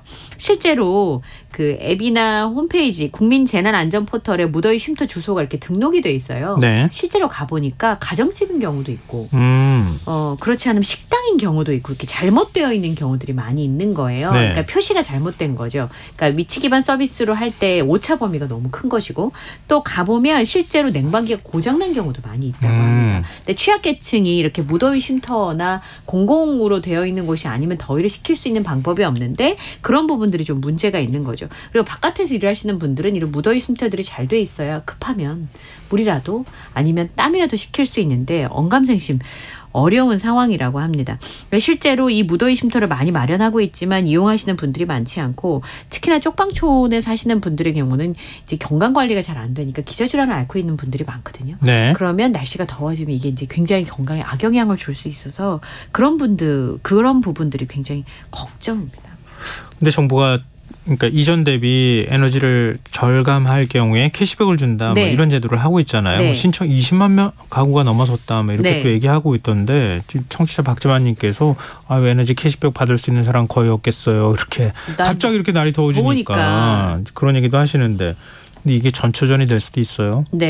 더 더워진다고요? 네, 그렇습니다. 역대급 무더위가 찾아올 거라고 하는데요. 지금 엘니뇨 현상이 발생을 해서 올해 더울 거란 예측이 굉장히 많이 나오고 있어요. 엘니뇨 현상이 발생하면 날씨도 덥지만 태풍도 많이 발생을 하죠. 해수면 온도가 굉장히 높고 그러면 수증기가 증발을 하면서 홍수, 가뭄, 폭염 이런 극단적인 날씨를 불러올 수 있다는 게 문제입니다. 해수면의 온도가 높아지면 0.5도가량 높으면 엘니뇨라고 하는데요. 지난번 엘니뇨 때 전 지구적 무더위가 왔던 게 2016년인데 올해는 슈퍼 엘니뇨가 발생할 수도 있다라는 예측도 있기 때문에 날씨가 더울 것으로 예상이 됩니다. 7, 8월에 역대급 무더위로 이어질 가능성에 대한 예측들이 지금 나오고 있고요. 그리고 전체적으로 우리나라뿐만 아니라 전 지구적인 온도가 계속 올라가고 있기 때문에 날이 무더워지거나 아주 극단적인 추위가 찾아오는 기후변화들은 계속 찾아올 것이라고 보여지고요. 그러면 이제 탄소 중립 이런 얘기들이 나오는데 이게 알고 있으면서도 실제로 실천을 해서 온도를 내리는 게 쉽지 않은 참 진퇴양난입니다. 걱정되네요. 올해 비 많이 내리지 않을까요? 이거를 제일 먼저 걱정했는데 지금 비 내리는 것도 걱정해야 되지만 무더위 걱정도 해야 되는 이런 상황인 것 같아요. 보니까. 자, 다음 뉴스로 넘어가 보겠습니다. 지난번에 비슷한 일이 있었는데 비행기 운항 중에 승객이 비상문을 열겠다. 이번에는 열지는 않은 거고요. 난동을 부렸다고요? 이게 자주 있다는 게 이제 겁나는 일인 거예요.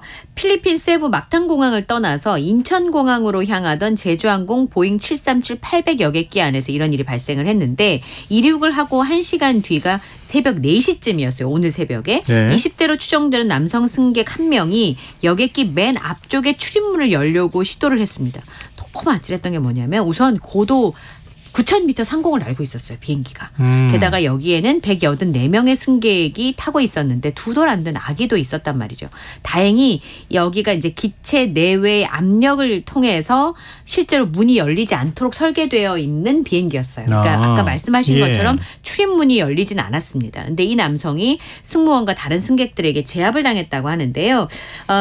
이 여객기 출입문을 수차례 강제로 열려고 시도를 하다가 제압이 됐는데 오늘 KBS 단독 보도를 보니까 국토부에 제출한 보고서에 보면 승무원이 이상 행동을 1시간 이상 지속했다는 겁니다. 20대 남성이 비상구 좌석에 앉았는데 4시쯤부터 정신불안 증세를 보였고 승무원은 이 남성을 맨 앞좌석으로 옮겼다라고 보고서에 나와 있대요. 그리고 그 이상 행동이 1시간 넘게 이어졌다는 겁니다. 그리고 4분 뒤에 조종사가 항공통신장비를 통해서 승객 구금 사실을 지상에 처음으로 보고를 했습니다.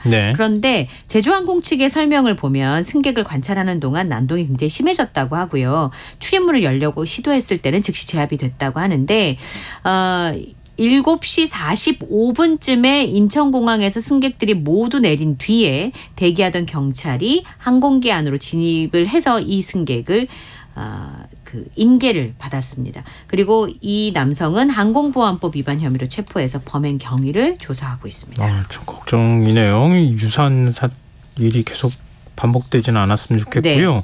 그런데 기내 난동 사례가 세계적으로 증가하는 추세라고요? 아무래도 우선은 바깥 활동이 많아졌으니까 그 비행기에서 어떤 사고가 발생할 가능성도 높다고 추정을 할 수 있잖아요. 그런데 이 블룸버그 통신의 보도를 보니까요. 지난해 기내 난동이 568편당 한 건이었는데 그 전에는 835편당 한 건의 이런 사고가 있었다는 겁니다. 항공사를 가리지 않고 전 세계적으로 말씀하신 것으로 증가하는 추세인데요. 코로나 이전보다 미 연방항공청의 통계를 보면 49%가 증가했다고 합니다. 영국에서도 작년 기내 난동이 1,028건이어서 2019년에 비하면 3배나 늘었다고 하는데요.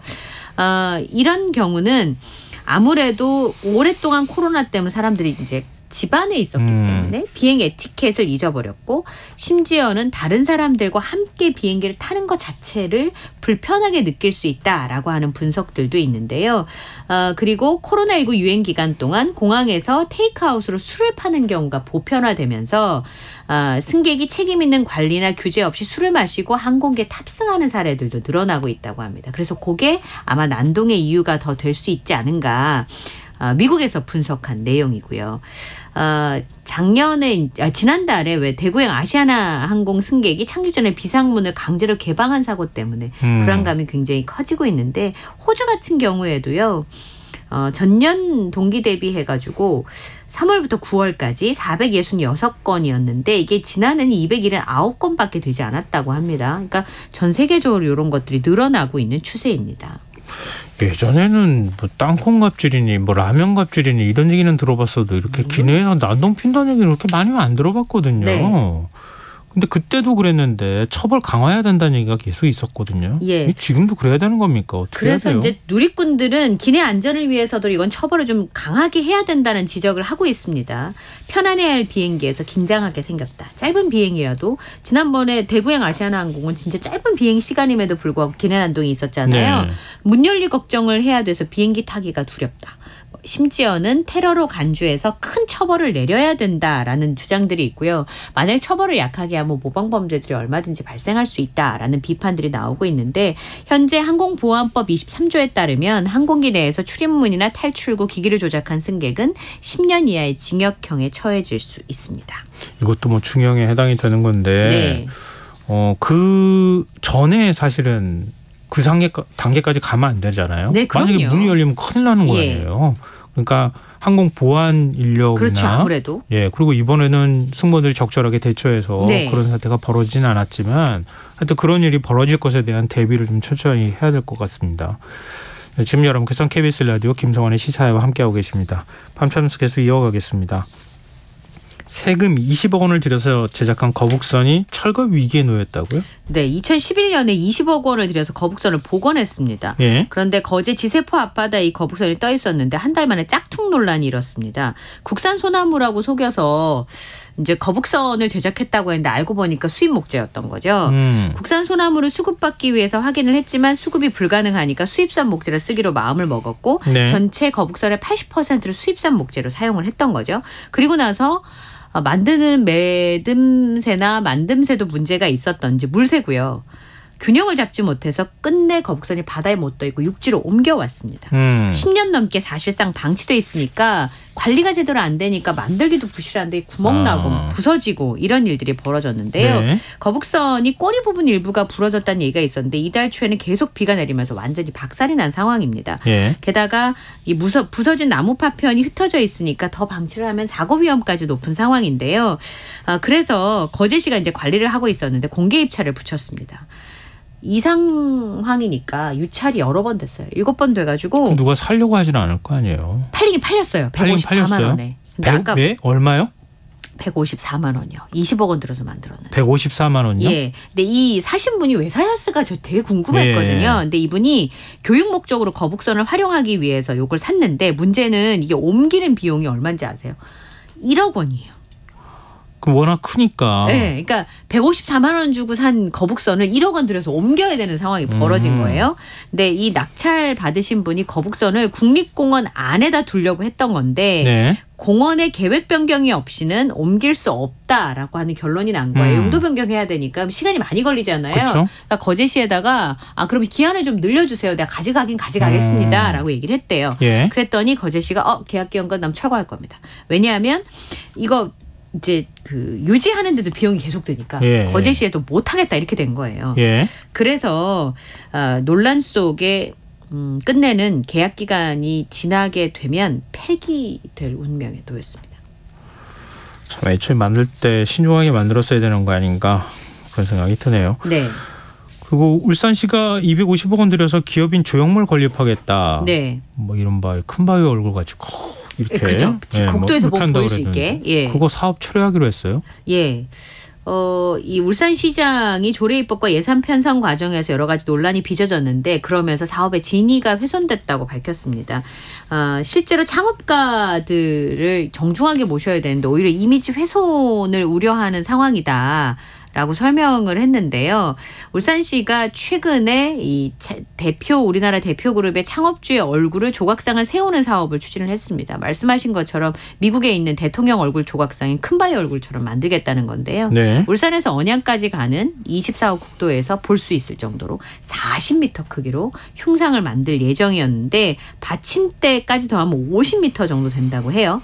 유력하게 거론된 인물은 현대그룹의 창업주인 고 정주영 회장과 SK 고 최종현 회장이었습니다. 부지 매입비 50억 원, 그리고 조형물을 만들고 설계하고 설치하는 비용 200억 원. 그래서 250억 원을 추경 예산에 편성을 했는데요. 너무 많은 돈이 든다. 시민단체도 이건 세금 낭비다. 이런 지적들이 있어서 또 사업비와 관련된 논란이 있었기 때문에 없는 일로 돌아가게 됐습니다. 그때 우리 그때 이 얘기하면서 그런 얘기 하지 않았어요? 기업에서 오히려 창업주를 더 많이 우대해야 되는 거잖아요. 네. 기업들이 같이 우리가 우리 산이나 이런 데 한번 만들어 보겠습니다. 이러면 예산을 일부 지원하는 거 어떨까요? 이렇게 얘기했는데 기업들은 전혀 반응이 없었던 모양이네요. 네. 자, 마지막으로 하겠습니다. 지난 주말 팝스타 브루노 마스 내한 공연 있었잖아요. 네. 10만 명 넘게 모였다고 하더라고요. 이틀 동안 서울 잠실 종합운동장 올림픽 주경기장에서 브루노 마스의 내한 공연이 9년 만에 펼쳐졌는데요. 네. 5만 그래서 10만여 명이 모였는데 뭐 이건 예상했던 일이었습니다. 왜냐하면 처음에 티켓을 오픈했을 때 첫째 날에 45분. 두 번째 날이 25분 만에 매진이 됐으니까요. 예. 그리고 천정부지로 가격이 올랐어요. 브루노 마스가 팬들도 굉장히 많은 데다가 사기가 어려우니까 자주 볼 수 있는 사람도 아니고 그러니까 티켓 전쟁이 이렇습니다. 근데 문제는 내한 공연에 대한 평가는 굉장히 좋았어요. 브루노 마스가 한국말로 인사 다 준비해가지고 오고 개사다 그래서 가신 분들은 너무 좋았다는 얘기들을 많이 봤는데 네. 온라인 커뮤니티에 티켓 환불을 받고 싶다라고 해서 논란이 있기 시작을 그렇게 했습니다. 어렵게 티켓을 구매해놓고요? 예, 이분이 티켓을 A구역을 할인받아서 61,600원에 2장을 구입을 했는데 네. 가보니까 벽만 보는 벽 북부였다는 거죠. 입장을 해보니까 무대 전광판이 아예 안 보이고 설치된 벽만 보였다는 겁니다. 그러니까 실제로 그의 시야에는 1층 관객석만 보이는 상황이었고요. 브루노 마스 무대는 경기장 벽에 걸어서 전혀 보이지가 않았다고 합니다. 시야 제한석이라고 하는 것도 있는데 그것도 아니고 제 돈 주고 산 공연이 이 지경이었으니까 이런 부분에 있어서는 문제가 좀 될 수가 있었습니다. 근데 실제로 구석진 곳에 위치한 시야 제한석이 판매가 됐었거든요. 네. 근데 시야 제한석에서 콘서트를 본 누리꾼들 얘기 보니까 잘 보여요. 여기보다. 그러니까 시야 제한석이 아닌데 제대로 관람을 못했으니까 어떻게 이걸 정가로 파냐. 이거는 보지 말라는 게 아니고 그냥 음악 감상석이다. 뭐 이런 네. 비판들이 굉장히 많이 일었습니다. 티켓 판매 그 페이지에 보면 시야 제한석이 있다는 설명은 있어요. 일부 좌석은 스피커 타워나 국기 계양대, 공연장 내 설치물로 일부 시야가 제한될 수 있다라고 했지만 제한되는 거랑 아예 못 보는 거는 차원이 다른 문제죠. 그래서 논란이 일었었는데요. 끝내는 보니까 현대카드에서 공식적으로 이제 환불 의사를 밝혀서 실제 해당 좌석의 주인이었던 관객은 환불받았다라는 내용을 온라인 커뮤니티에 올리기도 했습니다.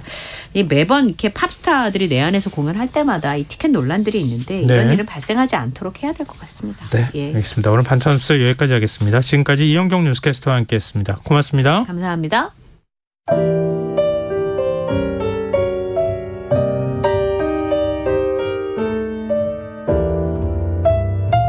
내일의 품격.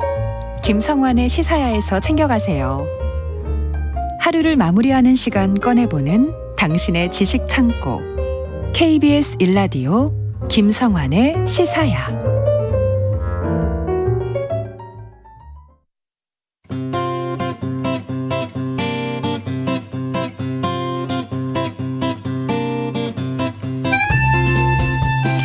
수도권 지역에는 이틀째 폭염주의보가 내려졌는데요. 이게 뭐 우리나라 상황만은 아닌 것 같습니다. 전 세계 곳곳에서 기상이변에 따른 폭염이 발생하면서 기상학자들 사이에선 올해가 가장 뜨거운 해가 될 것이다. 이런 전망까지 내놓고 있다고 합니다. 이 세계이면 오늘은 지구촌의 이상기후 문제 살펴보는 시간 마련했습니다. 외신캐스터 전지현 씨 나와 계십니다. 안녕하세요. 네, 안녕하세요. 네. 이게 우리만 더운 게 아닌 모양이네요. 그렇습니다. 네. 더한 곳들이 많았습니다. 더한 곳들이 많아요. 네, 하기야 외국은 뭐 덥다 그러면 한 50도 막 이렇게 얘기하더라고요. 뭐 기본이 40도부터 출발하는 곳들이 많아서요. 제가 덥다고 해도 되나 약간 이런 생각을 하긴 했는데요. 네. 지난 주말부터 미국 남부 전역에서 바닥에서 김이 피어오를 정도의 고온 현상이 이어졌다. 이런 보도들이 나왔어요. 텍사스 휴스턴의 기온이 46도까지 올라갔고요. 예. 이 텍사스의 브라운스빌, 코퍼스 크리스티의 경우는 49도를 찍었습니다. 멕시코도 한낮 기온이 40도를 넘는 더위가 이어지고 있어서 지금 최고 기온이 45도까지 올라갈 것으로 전망이 되고 있는데 지금 멕시코는 최근에 그런 게 아니라요. 4월 중순부터 계속 더웠거든요. 네. 그래서 지난주까지 열사병하고 탈수 환자가 400명 이상이나 발생을 했습니다. 또 인도 북부 더운 지역이죠. 최근 며칠째 하루 최고 기온이 40도에서 45도에 달하는 이상 고온이 발생하고 있어요.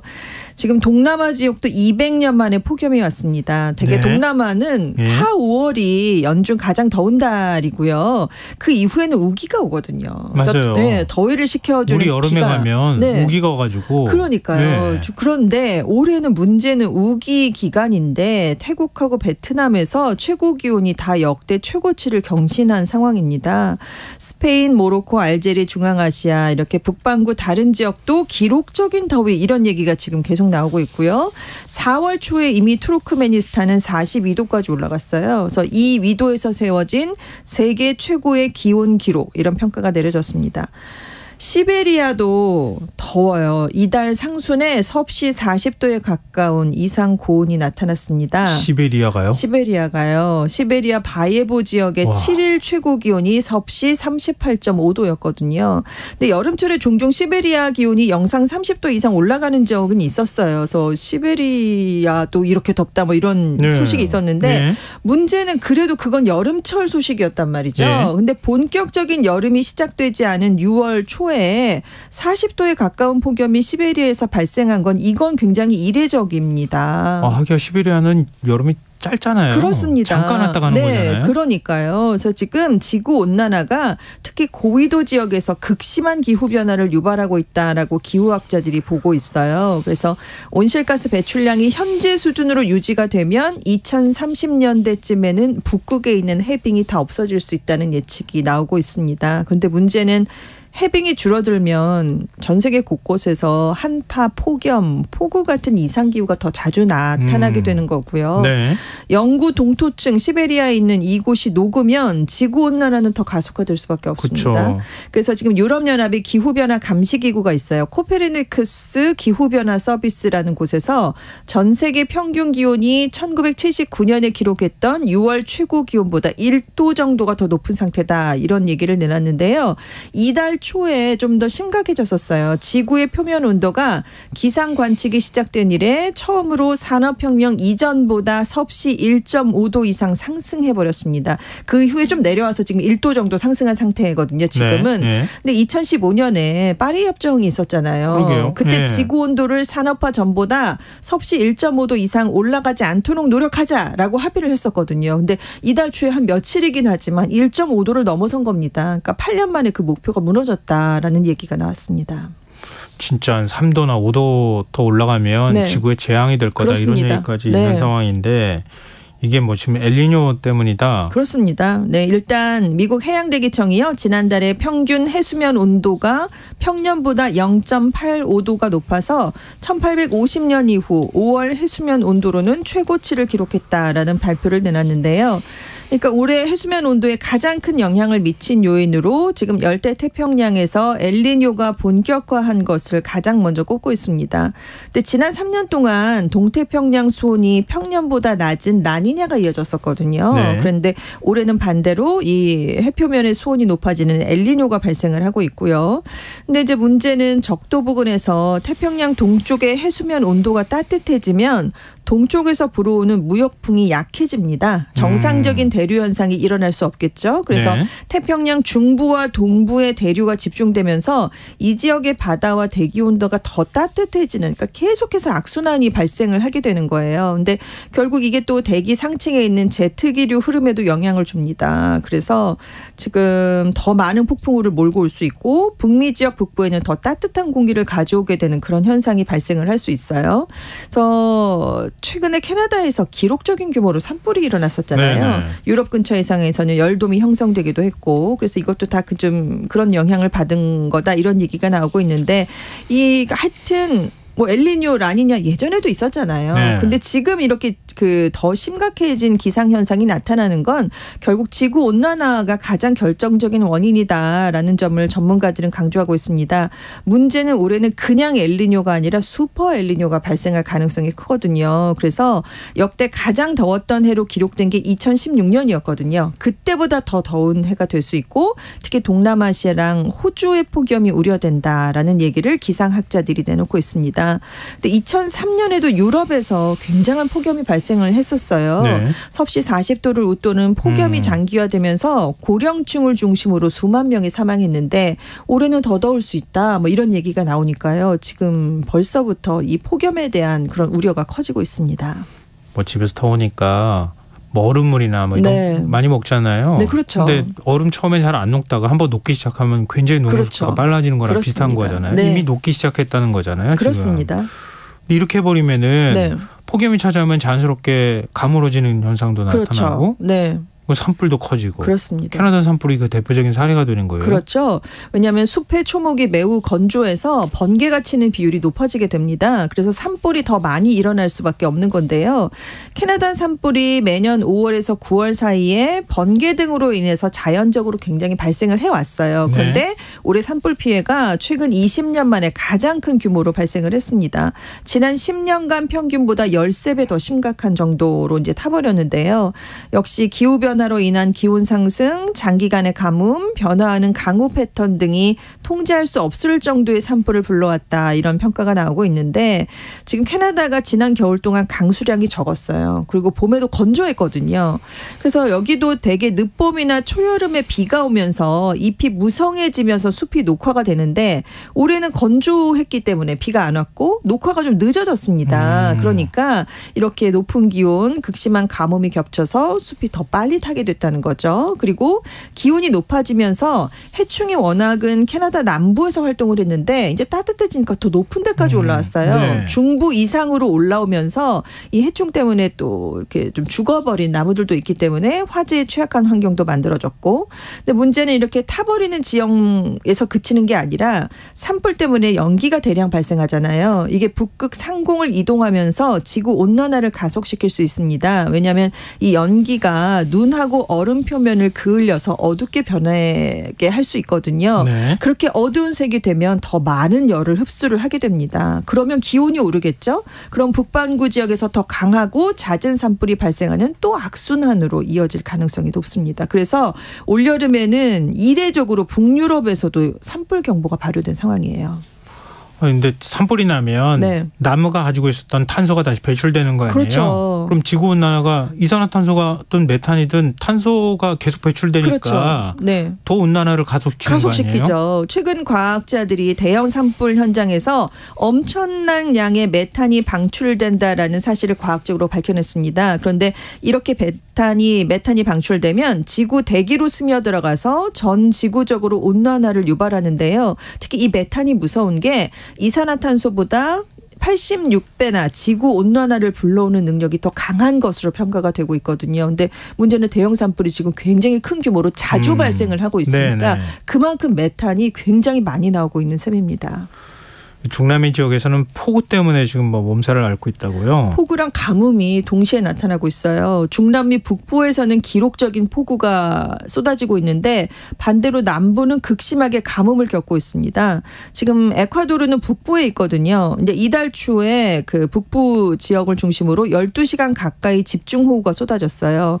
강 6개가 한꺼번에 범람을 했습니다.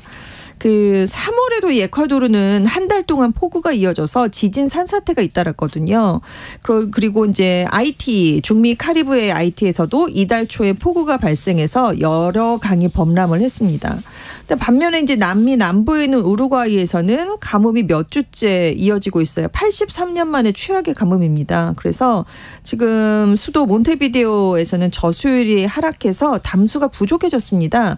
그래서 정부가 대책을 내놨는데 수돗물 염도 규정을 완화한 거예요. 수도에서 짠물이 나오고 있습니다. 이걸 네. 다 담수를 하지 못하니까요. 근데 문제는 이렇게 짠 물을 이렇게 생수로 먹게 되면 건강이 안 좋아질 수밖에 그럼요. 없거든요. 네. 왜냐하면 여기에 수돗물에 함유된 나트륨 양이 리터당 421mg입니다. 그런데 세계보건기구 권고량의 2배나 높은 수준이거든요. 그래서 지금 건강에 위협을 받고 있는 상황인데 문제는 비가 더 안 오면 수돗물 공급은 완전히 중단될 수도 있습니다. 그래서 사실 작년부터 가뭄이 계속될 것이란 경고가 있었는데 정부가 아무 조치를 하지 않은 게 아니냐라면서 지금 정부의 수돗물 정책을 규탄하는 시위가 지금 이어지고 있는 상황이에요.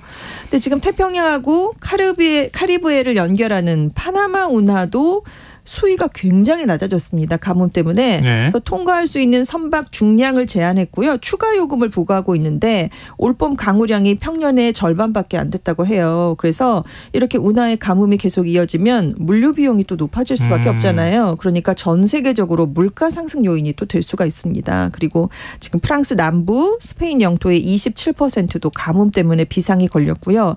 아프리카 동북부 지역도 40년 만에 최악의 가뭄이 발생을 하면서 2천만 명이 넘는 사람들이 식량 위기를 겪고 있는 상황입니다. 중국에서도 이렇게 폭염과 폭우가 동시에 발생하고 있어요? 네, 남부 지역인데요. 40도를 오르내리는 폭염이 이어지고 있어요. 최근에 낮 기온이 40도에 가깝게 오르고 있습니다.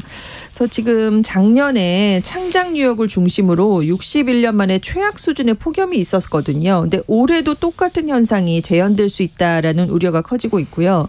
그리고 중국 남방 지역에서는 집중호우, 국지성 폭우가 내려서 일부 도시가 물에 잠겼는데요. 특히 광시성 일대 지난해 7일에 하루 동안 600mm 이상의 비가 내렸습니다. 베이아이시는 최고 784.4mm의 폭우가 쏟아졌거든요. 이게 또 역대 최고 강우량 기록이 나왔고 네. 그래서 하천의 물이 그래서 역류를 했어요. 도심 전체가 물에 잠긴 곳도 있고 9개 주요 강에 홍수 경보까지 발령이 됐습니다. 그런데 이 창작유역은 작년 6월부터 몇 달째 폭염과 가뭄이 이어지면서 지금 4제곱킬로미터 이상의 농경지가 올해 6월부터 몇 달째 이렇게 지금 피해를 입고 있는 상황입니다. 우리도 올 봄에 남부 지역을 중심으로 해서 네. 가뭄에 시달렸잖아요. 그렇죠. 그때 물이 굉장히 부족했었죠. 해수 담수화 시설을 만든다고 얘기했는데 그렇습니다. 이제는 홍수에도 대비하고 네. 가뭄에도 대비하고 양쪽으로 다 대비해야 되는 그렇습니다. 시대가 된 거 아닌가 참 걱정되는데요. 그러니까 극단적으로 가뭄이 나타나다가 갑자기 극단적인 또 홍수, 폭우가 내리는 그런 일이 반복되고 있거든요. 그 세계 기상학자들이 경고한 그대로 지금 시나리오가 가고 있습니다. 가는 거 아닌가 싶은데 그 기상학자들이 얘기했던 게 이렇게 기후가 극단화되면 그러면 식량 위기가 찾아올 것이다. 이거 아니에요? 그렇습니다. 대표적인 곳이 지금 미국인데요. 대평원 지역을 중심으로 극심한 가뭄이 나타나고 있어요. 그래서 60년 만에 최악의 밀 흉작이 불가피하다 이렇게 전망이 되고 있는데 미국에서는 보통 6월 중순이 되면 겨울 밀이 익습니다. 그래서 수확을 준비하게 되는데요. 지금 몇 년 동안 가뭄이 이어지고 있어요. 그래서 올해는 농부들이 수확을 좀 포기하는 경우가 많은데 특히 미국에서 겨울밀을 가장 많이 생산하는 곳이 캔사스주인데요. 지금 겨울밀 재배 면적 가운데 93%가 이달 초 기준으로 가뭄 상태인 것으로 파악이 됐습니다. 그래서 올해 미국 전역에서 재배된 겨울밀의 3분의 1 정도는 폐기가 될 것으로 보이는데요. 이러면 식료품발 인플레이션인 에그플레이션이 작년에 이어서 또 재발할 수가 있거든요. 그럼요. 네, 그런 우려가 지금 커지고 있습니다. 우리한테도 영향을 미칠까 봐 걱정이 되는데요. 네. 얼마 전에 저도 소개해드린 적이 있지만 민물 가마우지 그 철새였는데 그게 우리나라 텃새가 돼버렸다. 그러니까요. 이런 얘기가 나오잖아요. 네. 그러니까 이렇게 기온이 급격하게 이렇게 변하게 되면 새 이동에도 영향을 미친다고요? 그렇습니다. 영국 왕립조류보호협회가 최근에 유럽 벌자비새 8마리가 작년에 이어서 올해도 그 노퍽주에 있는 한 채석장에 둥지를 틀었다라고 보도를 했는데요. 이 아프리카 철새예요. 그래서 겨울에 남아프리카에서 지내다가 여름이 되면 북아프리카 등 지중해 남부 일대로 이동하는 새들이었습니다. 그런데 올해 북반구에 아주 일찍부터 기록적인 무더위가 이어지고 있기 때문에 이 유럽 벌자비새가 주 서식지보다 훨씬 북쪽인 영국까지 올라오게 된 거예요. 그런데 전문가들은 지구 온난화가 계속된다면 이 새가 이제는 매년 여름마다 찾아오게 될 것이다. 이런 경고를 하고 있습니다. 새 한 마리의 문제가 아니라 생태계 자체가 바뀐다는 걸 의미하는 거잖아요. 그렇습니다. 대표적으로 이제 유럽 벌자비새를 말씀드린 거지. 사실 수온이 상승하면서 어종이 변하고 있다는 건 우리가 느끼고 있잖아요. 네. 뭐 그러면 결국 뭐 전염병이든 아니면 기생충이든 이런 것까지 다 지금 변화하는 상황이 됐는데 결국 사람이 영향 안 받을 수 없잖아요. 그렇습니다. 유럽 환경청이 그래서 1980년에서 2021년 사이에 홍수, 폭풍, 혹서, 혹한, 산림화재, 산사태로 인한 희생자가 19만 5천 명에 이른다라는 발표치를 내놨습니다. 기상이변으로 인한 경제적 피해도 5,600억 유로, 우리 돈으로 784조 원에 달했는데요. 희생자 중에서는 혹서로 인한 피해자가 81%로 가장 많았습니다. 하지만 경제 피해는 전체의 15%였고요. 반면에 홍수로 인한 인명 피해는 전체의 2%에 불과했지만 전체 경제적 피해의 56%가 홍수로 인한 피해였다. 이런 설명이 나왔습니다. 그리고 이제 노령층이 아무래도 혹서에 취약하니까요. 노령층을 보호하기 위해서 조치가 굉장히 필요하다라는 걸 유럽 환경청이 강조했습니다. 어떻게 해야 됩니까? 대기 중의 이산화탄소 수치를 낮춰야 되는데요. 문제는 역대 최고 기록이 이번에 또 경신됐습니다. 그래서 지난달에 424 ppm을 찍었거든요. 작년보다 3 ppm이 증가했는데 전문가들은 이런 수치는 정말 수백만 년 동안 볼 수 없었던 수치라는 얘기를 했어요. 그런데 지금 세계 주요 기업 대부분이 지난 5년 동안 지구 온난화를 막기 위한 노력에 굉장히 소극적인 자세를 보인 것으로 지금 나타났습니다. 수치상으로 확인이 됐는데요. 세계 기상기구가 앞으로 지구기온 1.5도 상승이라는 마지노선은 5년 안에 깨질 수도 있다. 이런 경고를 내놓고 있기 때문에 우리가 노력을 해야 될 것 같습니다. 근데 그냥 노력해서 안 될 정도인데요. 그러니까 전 지구적인 노력이 필요하다라면서 화석 연료를 퇴출하는 방안을 뭐 적극적으로 모색해야 된다라고 구테레스 유엔 사무총장이 강조했습니다. 이제는 지속 가능성을 고민해야 될 때가 온 거 아닌가 진짜로. 네. 예, 그런 생각이 드네요. 겁이 덜컥 나는 소식이었습니다. 지금까지 세계인면 외신캐스터 전주현 씨와 함께했습니다. 고맙습니다. 네, 감사합니다. 김성환의 시사야 오늘 순서 여기서 마칩니다. 모바일 쿠폰 당첨자는 홈페이지 공지사항에서 확인하실 수 있습니다. 끝곡을 준비했는데요. 셀린디온의 My Heart Will Go On 들으시고요. 편안한 밤 되십시오. 전 내일 다시 찾아뵙겠습니다. 지금까지 시사평론가 김성환이었습니다. 고맙습니다.